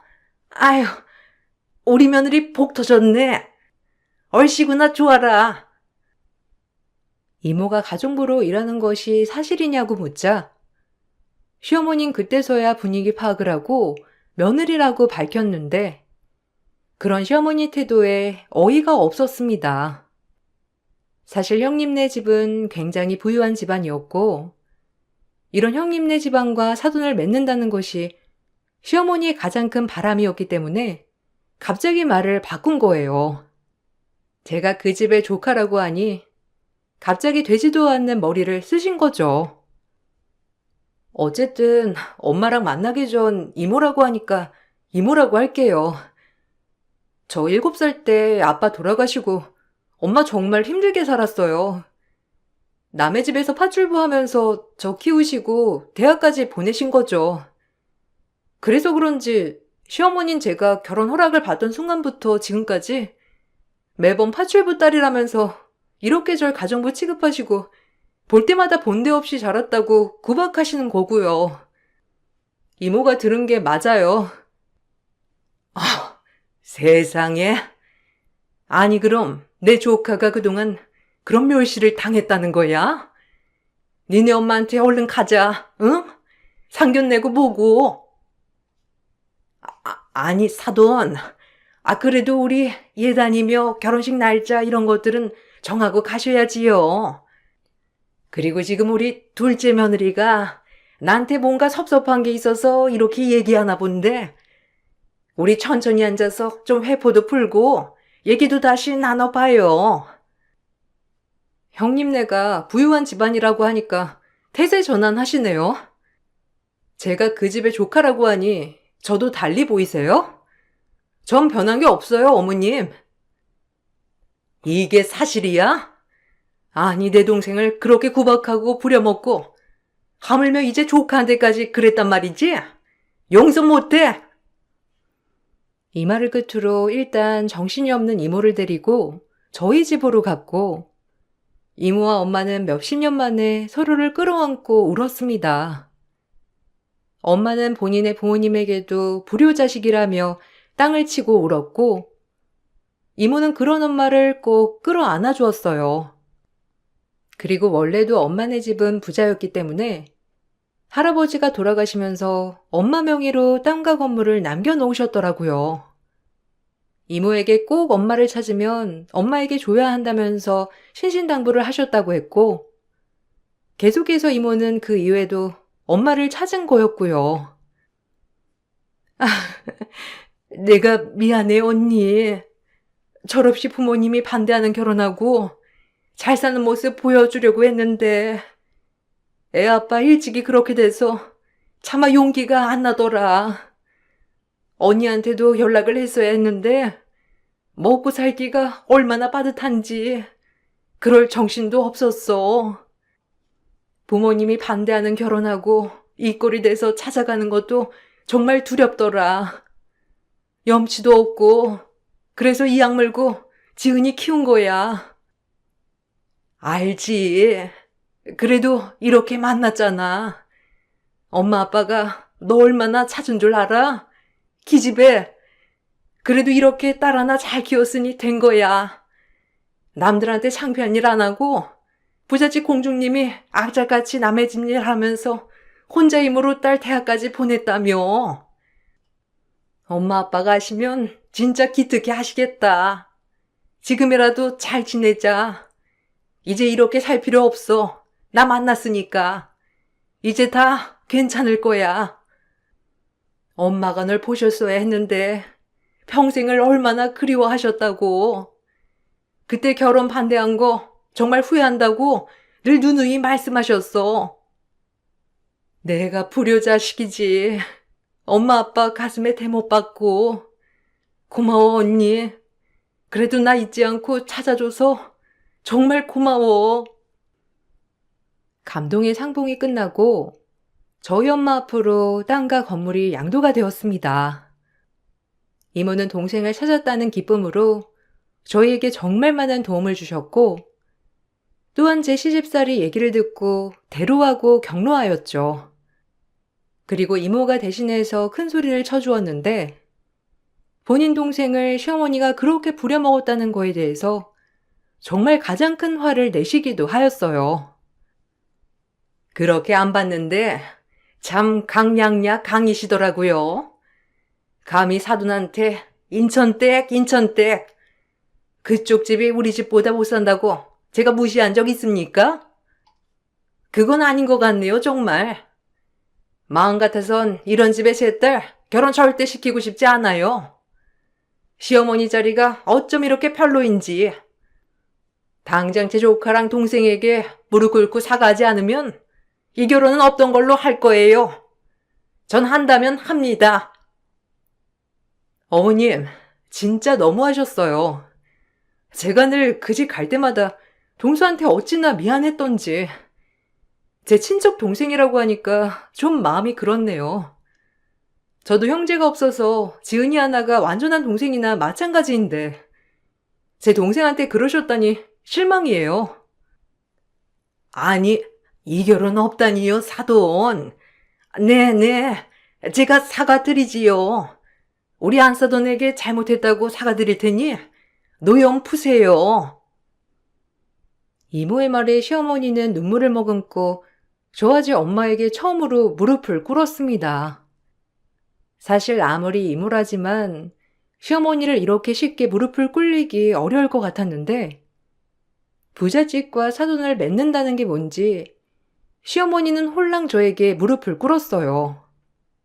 그리고 그동안에 있었던 일들을 하나하나 나열하며 사죄를 하였고, 다신 안 그러겠다고 각서까지 본인 입으로 쓰겠다고 하더라고요. 인천댁, 아니, 사돈, 미안해요. 그리고 지은이 너한테도 미안하다. 우리 집이랑 별반 다를 게 없는데도 불구하고 내가 너무했어. 인정해. 용서해 주겠니? 다신 너희 집 무시 안 할게. 사돈, 미안해요. 나 한 번만 용서해 줄 수 있어요? 예전에 잘 살 때 인철댁 부리며 살던 그 시절이 그리워서 나도 모르게 그랬나 봐. 그래도 사돈한테 그러면 안 됐는데 나도 참 못됐지 정말. 미안하다 지은아. 그리고 사돈, 한 번만 용서해 줘요. 우리 그래도 자식을 나눠 가진 사이잖아요. 마음 같아선 솔직히 용서가 안 되지만 그래도 이렇게 자존심 강한 분이 무릎까지 꿇으셨으니 용서할게요. 저도 어머님한테 대든 거 죄송해요. 앞으로 살아갈 날이 이렇게나 많은데 우리 조금만 더 서로 이해하고 양보하며 지내요, 어머님. 그리고 앞으로 우리가 아닌 그 누구에게도 혹시 본인보다 못난 것 같다고 해서 업신여기지 않으셨으면 좋겠어요. 언젠간 돌아오거든요. 당연하지. 절대 안 그래. 내가 이번 일을 겪고 정말 많은 걸 배웠다. 미안해. 사람 앞일 모르는 거야. 용서해줘서 고마워. 네, 그럽시다. 이렇게 만난 것도 인연이고 어떻게 보면 내 언니를 만나게 된 것도 덕분이니까요. 우리 잘 지내보아요. 그럼요. 제가 각서라도 써드릴게요. 우리 며느리랑 사돈한테 다신 안 그러겠다는 각서 말이죠. 그러니 우리 다 있고 정말 잘 지내봐요. 이제 지은이 너한테도 정말 며느리 대하듯 잘해줄게. 고맙다. 이런 날 용서해줘서 정말 미안해. 절대 용서하고 싶지 않았지만 남편을 봐서 용서했고 그 이후로 시어머니인 저희 집과 형님네 집안에 기가 눌렸는지 정말 죽은 듯 지내더라고요. 그런 어머님이 가끔은 적응도 안 되고 낯설어 보이지만 본인이 거둔 벌이라고 생각한답니다. 가끔은 어머님이 저를 무시하는 말투가 은연중에 나오긴 하지만 이제 저희 집의 재산이 늘어남에 따라 본인 아들에게 콩고물이 떨어지길 바라는지 참으로 잘해주세요. 솔직히 이렇게 된 게 마냥 기쁘지만은 않지만 제 남편을 보고 그러려니 하고 살고 있어요. 엄마가 용서되진 않겠지만 그래도 넓은 마음으로 용서해줘서 고마워. 내가 장모님이랑 당신한테 더 잘할 거야. 아니야. 그래도 당신을 낳아주신 분인데 계속 이런 마음을 가질 순 없지. 나도 최대한 마음 비우려고 생각할게. 고맙다. 나도 엄마한테 실망 많이 했지만 그래도 어쩌겠어. 내 엄마인 것을. 이렇게 이해해주고 받아들여줘서 정말 고마워. 제가 가난하고 없이 살던 시절 남편이 시어머니 앞에서 저를 위해주고 언제나 제 바람막이가 되어주었으니 그런 남편을 낳은 분이라고 생각하여 저 역시도 많이 비우고 내려놓으려고 하고 있어요. 혹시라도 제가 중간에 이모를 만나지 않았다면 그래서 우리가 아직 엄마와 저 딱 단둘 뿐이라면 아직도 시어머니와는 사이가 좋지 않았겠죠? 그런 것을 생각하면 씁쓸하지만 오히려 지금은 제 눈치를 너무 많이 보셔서 그 또한 불편한 마음이 드는 것도 사실이에요. 이 글을 쓰면서 다시 한번 친정엄마의 인생을 되돌아봤는데 참 가엾고 한편으론 감사하다는 생각이 들어요.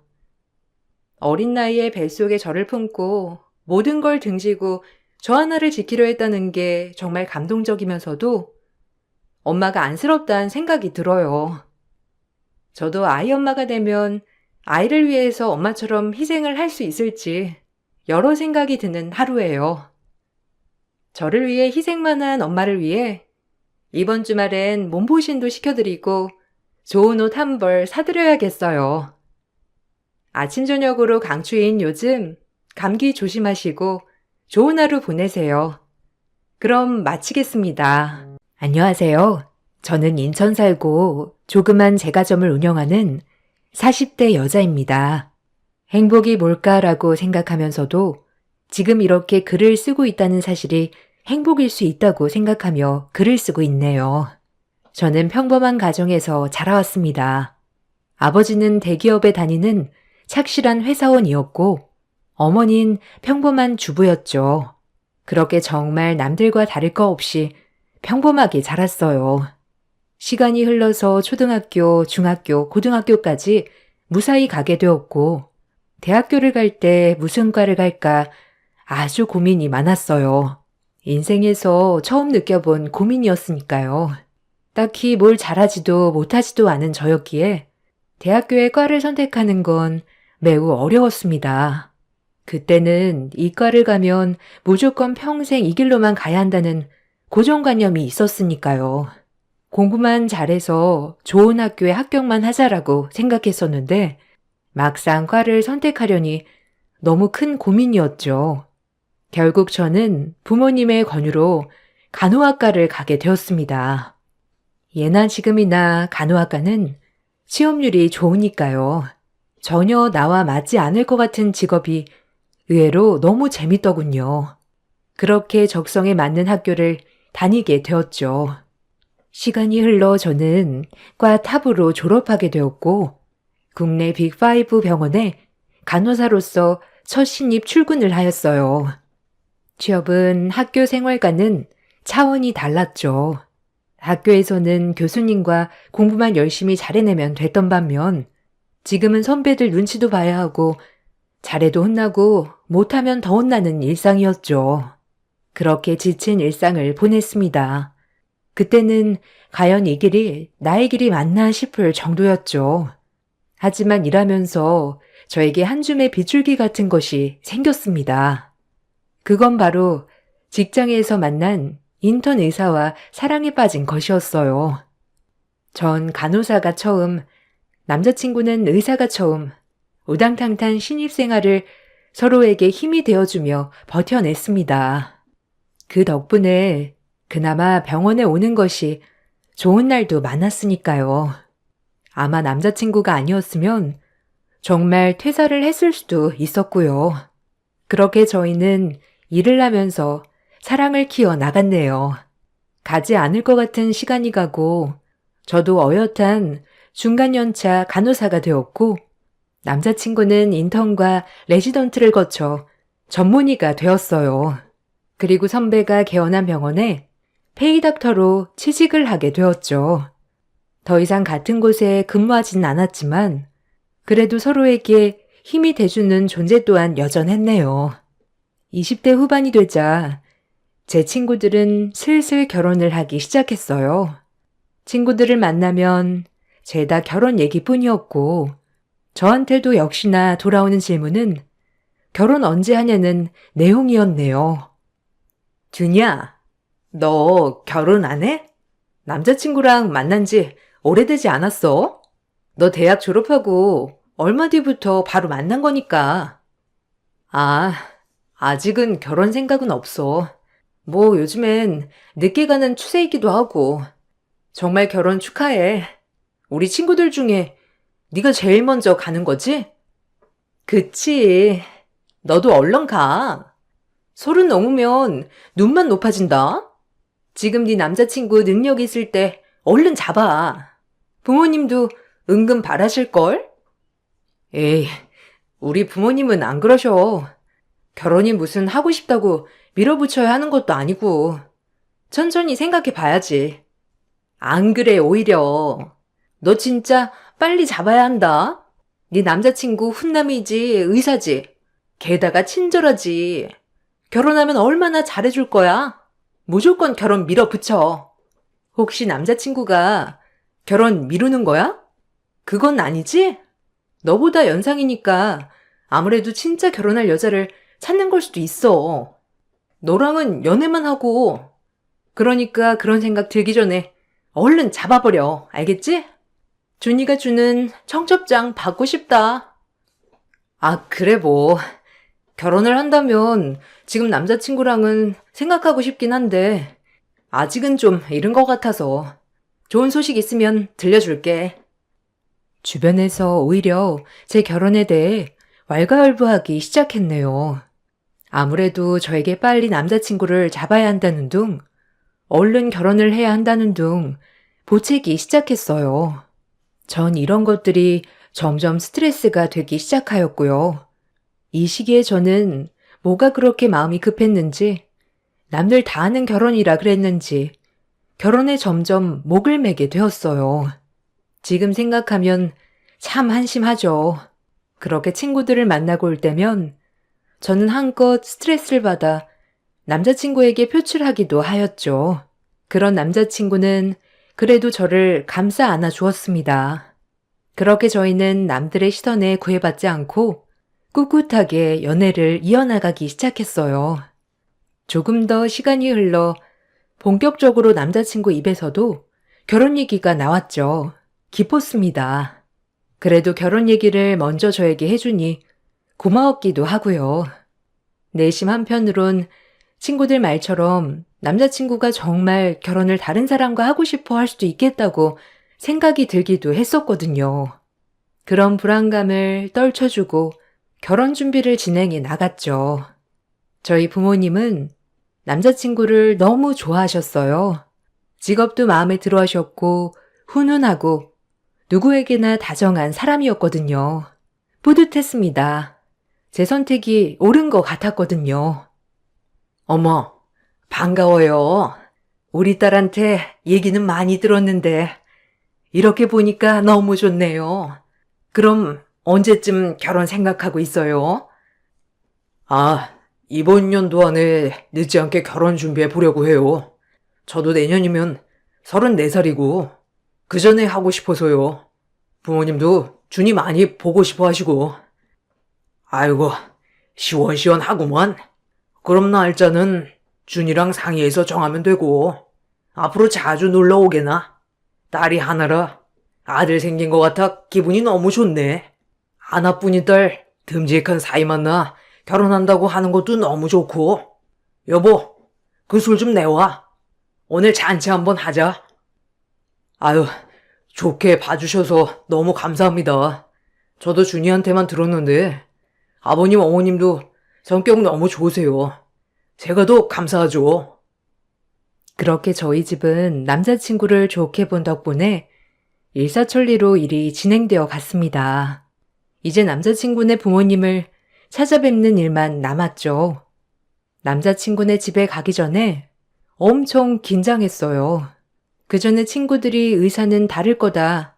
아마 그 집에서도 스펙 좋은 여자를 원할 거다 등등 말이 많았기 때문에 더 긴장했을지도 모르죠. 그렇게 남자친구 집에 방문했을 때 정말 생각보다 다른 분위기에 놀랐습니다. 어머, 반가워요. 내가 얼마나 기다렸는지 몰라. 우리 서준이 일만 할 줄 알지? 뭐 도통 얘기를 해야 말이지. 아, 네, 안녕하세요. 처음 뵙겠습니다. 서준 씨한테 말씀 많이 들었어요. 서준 씨 말대로 인상이 너무 좋으세요. 아휴, 애 아빠 일찍 죽고 내가 서준이 키우는데 진짜 많이 고생했거든. 그래도 이렇게 잘 커줘서 결혼까지 한다고 하니까 애 아빠 볼 면목이 생기네. 고마워요. 우리 서준이랑 결혼해준다고 해서 내가 아가씨한테 바라는 건 딱 하나밖에 없어요. 우리 서준이가 독자거든. 꼭 아들 하나만 낳아줘요. 이거 말고는 전혀 바라는 게 없어. 아휴, 내가 너무 앞서갔나? 에이, 엄마. 무슨 말을 그렇게 해요. 준이한테 너무 부담이지. 아직 결혼 준비도 하기 전에 도망가겠다. 네? 아, 저도 아기를 참 좋아해서요. 뭐 여건만 된다면 많이 낳고 싶어요. 걱정 놓으세요, 어머님.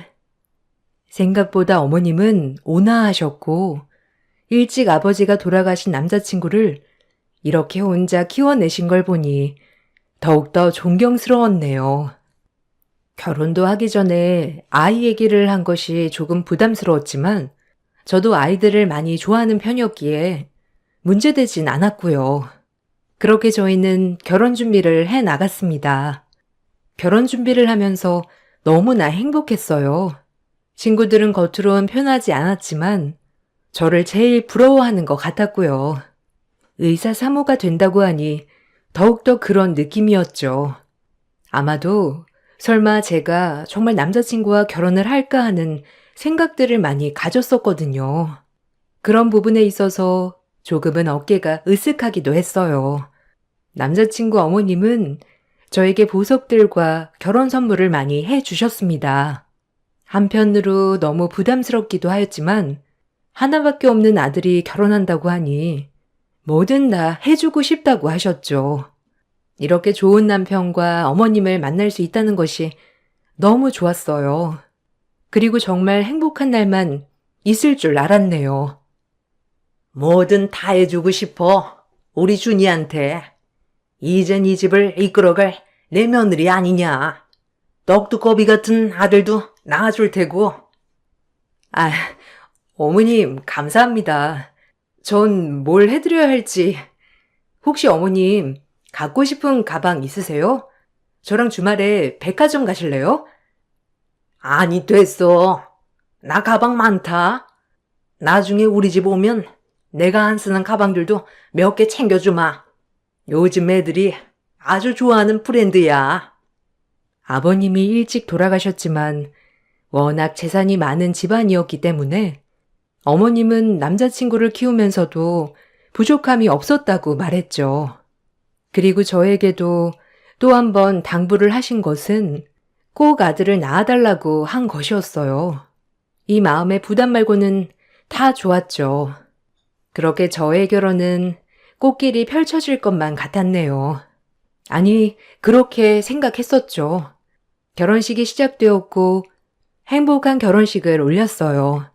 그리고 저의 헬게이트의 문이 열렸습니다. 결혼을 하고 시어머니는 무조건적으로 아기를 원하셨기 때문에 휴직을 권하셨죠. 예, 병원에서 3교대 하는 거 힘들지 않니? 아무래도 신체적으로 밸런스가 깨지면 아기 갖는 것도 힘들어질 텐데. 에이, 안 그래요. 저희 병원 간호사들 임신하고도 다니는 친구들도 많고 지금 하고 있는 부서가 그렇게 힘든 부서가 아니라서 어머님 걱정하실 필요 없으세요. 제가 꼭 어머님 좋아하는 손주 안겨드릴게요. 그러니까 걱정 붙들어 매세요. 아이, 그렇다면야 다행인데. 난 아무래도 일하면서 아이 갖는 게 좀 걸린다. 그것도 3교대를 하니까 말이야.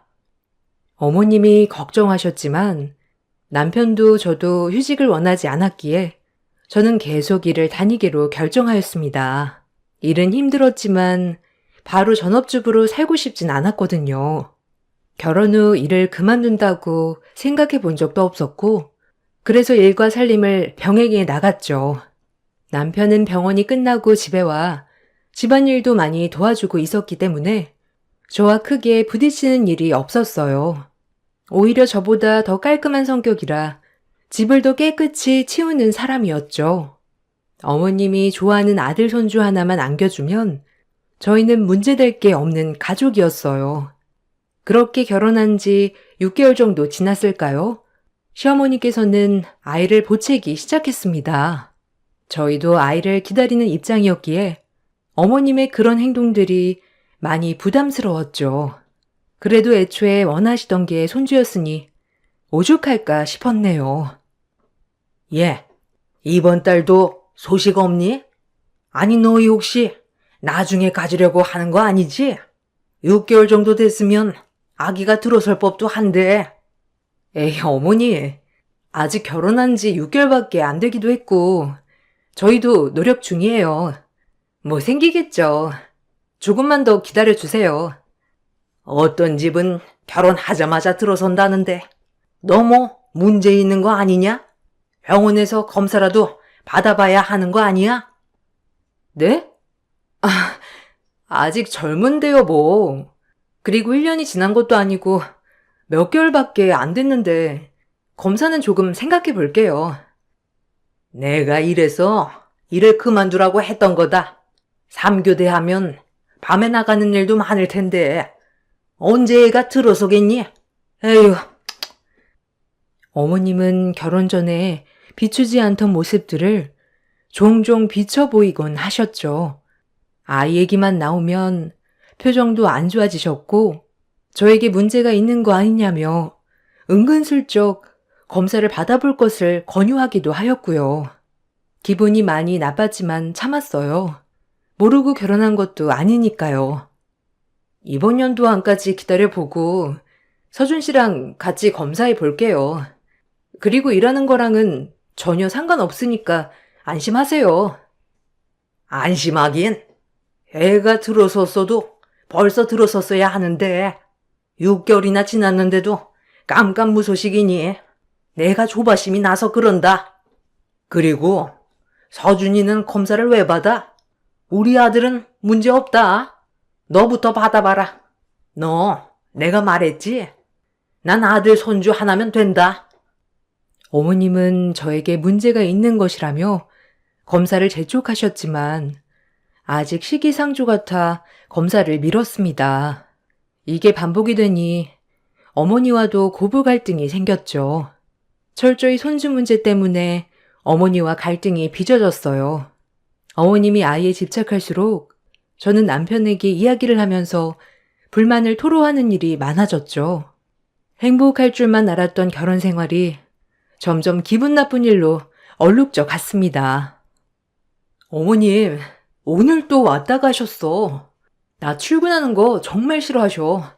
일하는 것 때문에 애 안 생긴다고. 자기가 말 좀 해주면 안 돼? 아, 엄마 알잖아. 결혼 전부터 손주만 낳아달라고 했던 거. 그냥 그러려니 해. 옛날 분이라 그러셔. 네가 이해하면 안 돼? 오죽하면 내가 자기한테 이런 말을 하겠어. 좀 작작하셔야지. 한 달에 한 번씩 꼬박꼬박 이번 달은 소식 없냐 이러시는데 우리가 무슨 몇 년 된 부부도 아니고 고작 6개월인데 오늘은 나 검사 받아보라고 하셨어. 자기가 옆에서 말 좀 잘해줘. 아, 알겠어. 내가 엄마한테 잘 알아듣게 설명할게. 그러니까 너도 좀 그러려니 해봐. 엄마가 외로우셔서 그런 거니까. 알겠어.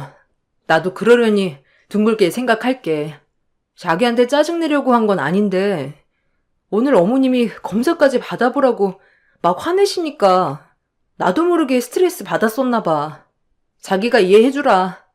요즘 일도 그렇고 몸도 지치고 심적으로도 그러네. 알겠다며 저를 토닥여주는 남편을 보고 괜히 화를 냈나 싶어 미안한 마음이 들었어요. 그리고 어머님의 손주 집착은 아들이랑 단둘이 외롭게 살아서 그런 거라며 이해해보려고 했고요. 만약 이번 연도 안에 정말 임신이 되지 않는다면 남편과 난임병원을 꼭 가봐야겠다고 생각했습니다. 그렇게 시간이 흘렀고 결혼한 지 1년이 되었죠. 역시 저희에겐 임신 소식이 들리지 않았네요. 너 조금만 기다려달란 게 벌써 1년이다. 이래도 내가 널 보채는 거냐?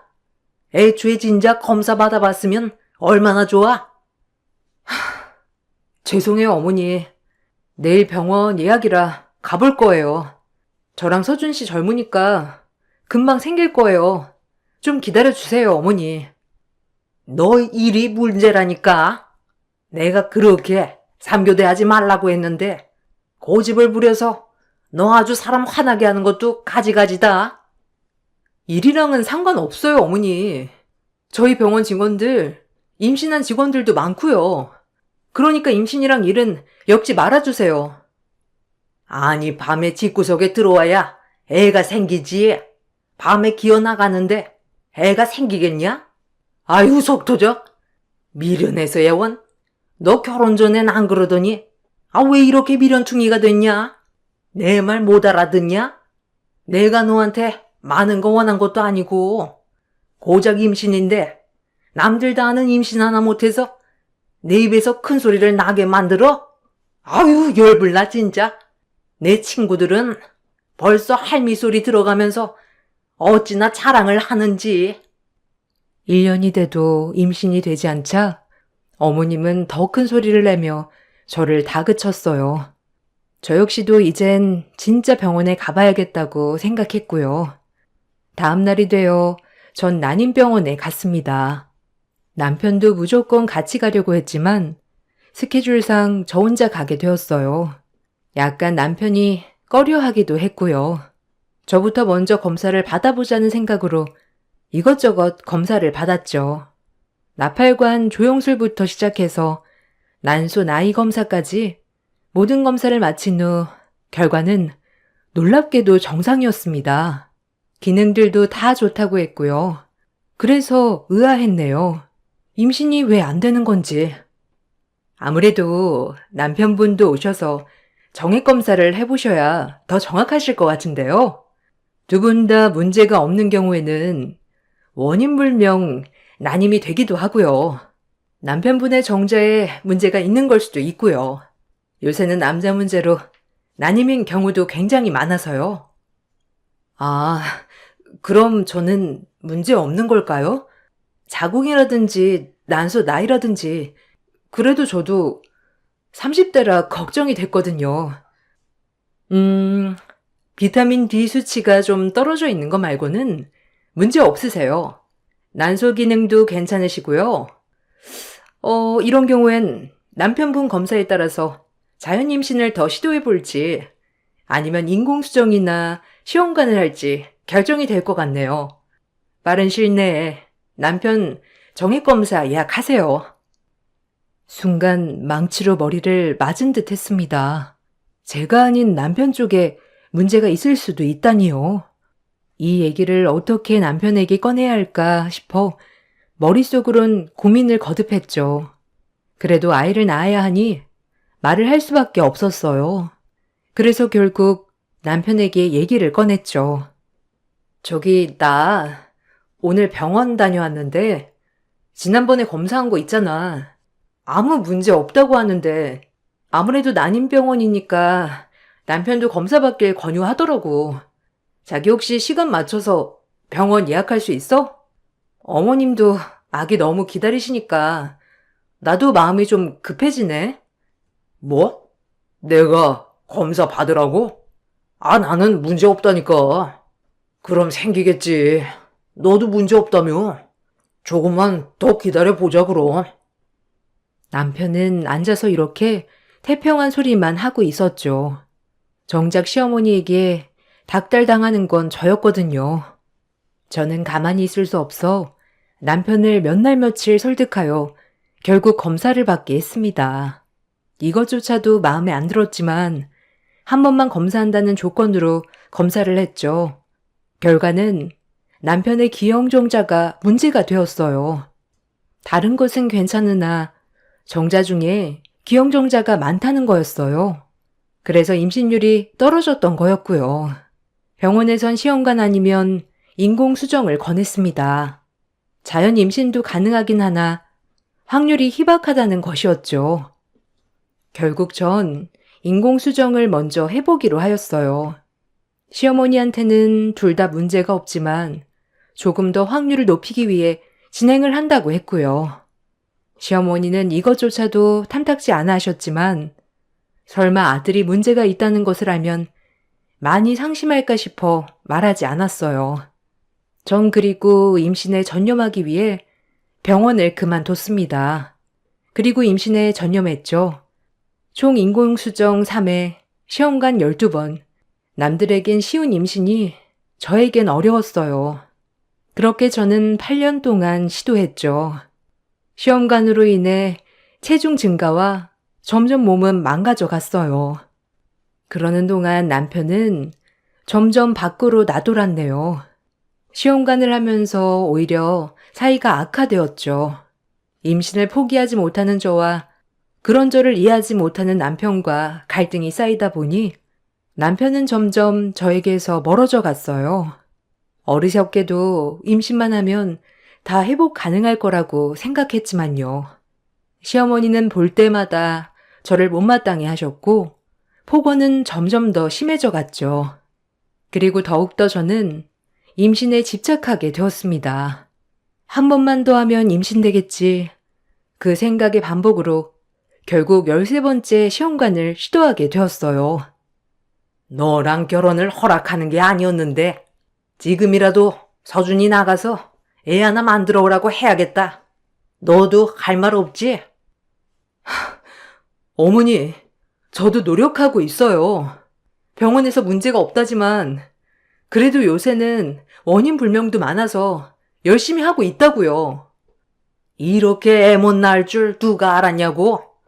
어휴, 결혼 전에 진작 산부인과 진단서랑 다 떼봤어야 했는데, 어휴, 내가 바보지. 확연히 남편에게 문제가 있음에도 시어머니는 당연히 제 문제인 줄로만 아셨고 저를 볼 때마다 저렇게 모욕을 줬네요. 전 결혼을 하고 한 번도 마음 편할 날이 없었어요. 그리고 정말 선물처럼 13번째 만에 임신이 되었습니다. 너무 기뻤어요. 고생 끝이다 라고 생각하며 행복한 생각만 했었죠. 제가 임신을 하니 어머님도 많이 기뻐하셨고요. 밖으로만 나돌던 남편도 제가 임신했다는 소리에 기분이 좋은지 그날은 꽃도 사다 주더라고요. 시험관을 시작하고 처음으로 다시 옛날의 남편으로 돌아온 것 같아 기뻤어요. 하지만 이 기쁨도 오래 가진 못했습니다. 임신 중 행복하기만 해도 모자란데 남편에게 여자가 생겼다고 알아버렸죠. 남편이 밖으로 나도는 건 알았지만 그래도 여자를 만나거나 하는 줄은 상상도 못했네요. 결벽증이 있는 남편이었기에 여자 문제가 있을 줄은 상상도 못했습니다. 그때부터 남편의 휴대폰을 염탐하기 시작했어요. 남편의 바람녀는 같은 병원 간호사더라고요. 어이가 없었습니다. 하지만 힘들게 얻은 내 예쁜 아기, 아빠 없는 자식을 만들고 싶지 않았기에 꾹꾹 참았어요. 얼마나 눈물을 흘렸는지 그때만 생각하면 답답하네요. 그리고 그렇게 모른 척하던 나날 중 드디어 뱃속의 아이의 성별을 알게 되는 날이 되었죠. 시어머니는 성별을 알기 전부터 아들 같다며 아들일 거라고 확신하셨어요. 아닐 수도 있다는 생각에 어머님을 진정시켰지만 소용없었죠. 또다시 그 부분이 부담으로 다가왔어요. 그리고 기다리던 성별 아는 날, 저희 아기는 바로 딸이었습니다. 저한테는 눈에 넣어도 아프지 않은 딸이었지만 시어머니는 결과를 듣자마자 대답이 없으셨어요. 가뜩이나 힘들게 얻은 귀한 손주, 본인이 원하지 않은 딸이라 더욱더 배척하셨죠. 너무 속상했습니다. 어느 하나 기댈 곳이 없었어요. 남편이나 시어머니나. 아, 참나. 8년 만에 겨우 가진 애가 딸애라고? 내가 뭐 많은 거 바란 것도 아니고 너한테 다른 집처럼 의사 남편 얻었으니 병원 차려줄 돈을 해달라는 것도 아니고 내가 고작 원했던 건 그 손자 하나였는데 그거 하나도 못한다니 나 혼참 기가 막혀. 어머니, 뱃속에 아기가 들어요. 그렇게 막말하지 말아주세요. 그리고 저 혼자 만든 아이도 아니고 서준 씨 아이인데 그렇게 말씀하시면 좋으세요? 어머니, 저한테 그렇게 떳떳할 이유 없으세요. 지금 서준 씨가 밖에서 뭐하고 돌아다니는지나 아세요? 뭐? 너 지금 나한테 큰 소리 내는 거냐? 서준이가 밖에서 뭐라고 다니든 그게 너랑 무슨 상관이냐? 가장이 바깥 일하는데. 어머니, 어떻게 그렇게 말씀하실 수 있으세요? 저 서준 씨 아내예요. 제가 이렇게 말도 못한답니까? 아내가 아내 같아야지. 옆에서 아들도 못 낳아주는데 서준이가 그럼 밖으로 돌지 안 그러냐? 이럴 게 아니라 진지하게 밖에서 데리를 일 아들 하나 나오라고 해야지. 이건 너도 할 말 없을 거다. 너한테 둘째 기대하기는 다 틀렸고 안 그러냐? 전 이 말을 듣고 뱃속의 아이와 저를 지키기 위해 이혼을 준비했습니다. 철저하게요. 진명이는 일단 제 앞으로 돌려놓았고 남편의 외도 증거도 하나하나 모으기 시작했죠.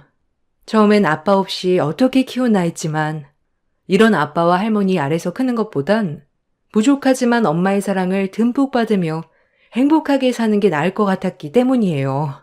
그때부터 저는 시어머니와 남편의 외면에도 철저히 알랑거리며 제 남편 명의로 되어 있는 부동산도 제 앞으로 해놓았어요.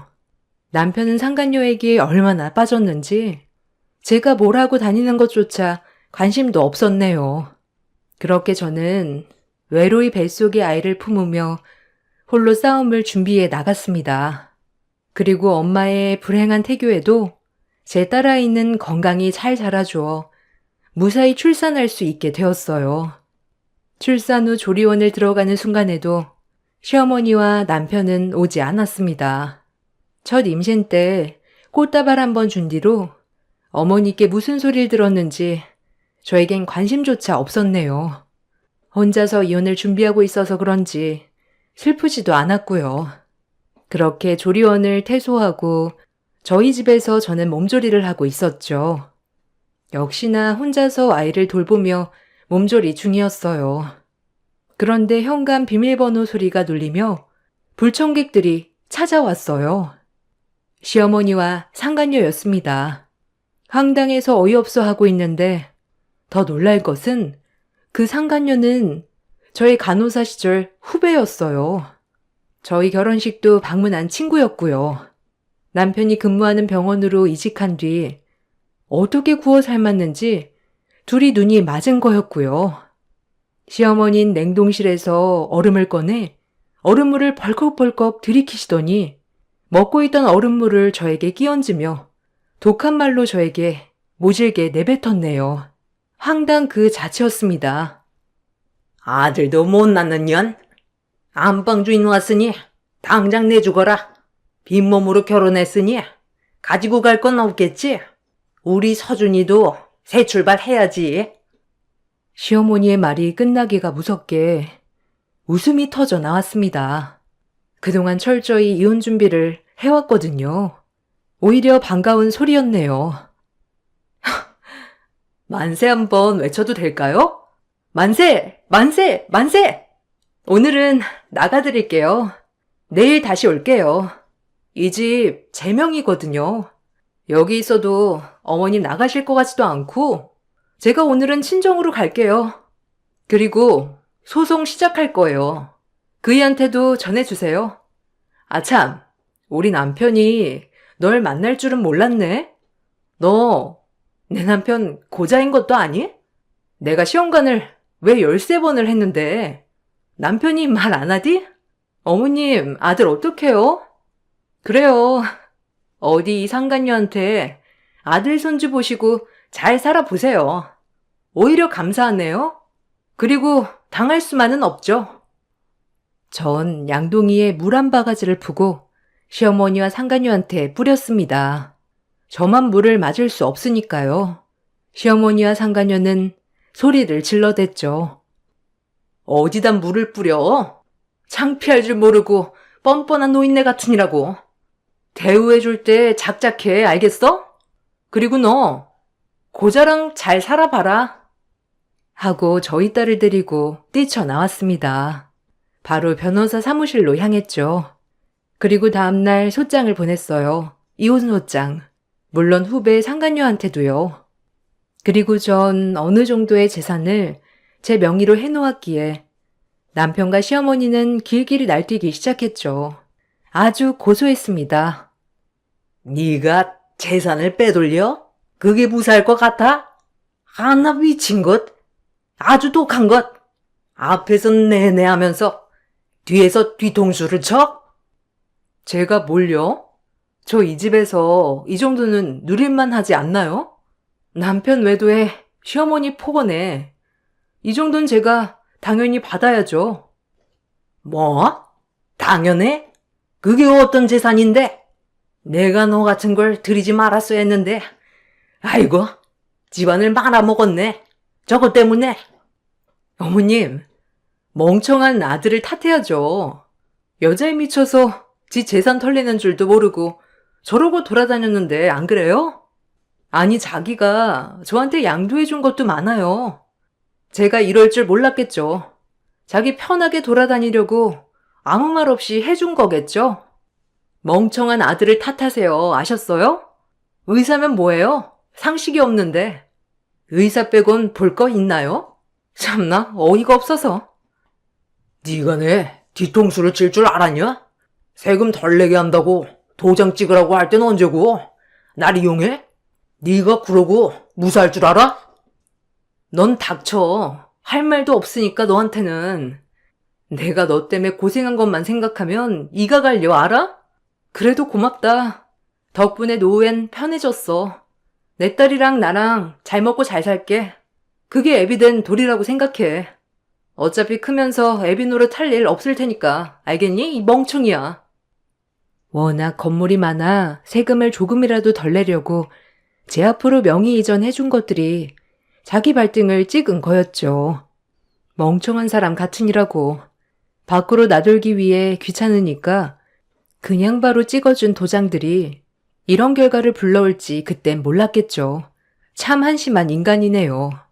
남편과 제 사이에 아이도 있기 때문에 양육비도 지급받을 수 있었어요. 그리고 결과는 제가 승소했고 친권, 양육권 모두 저에게 있었네요.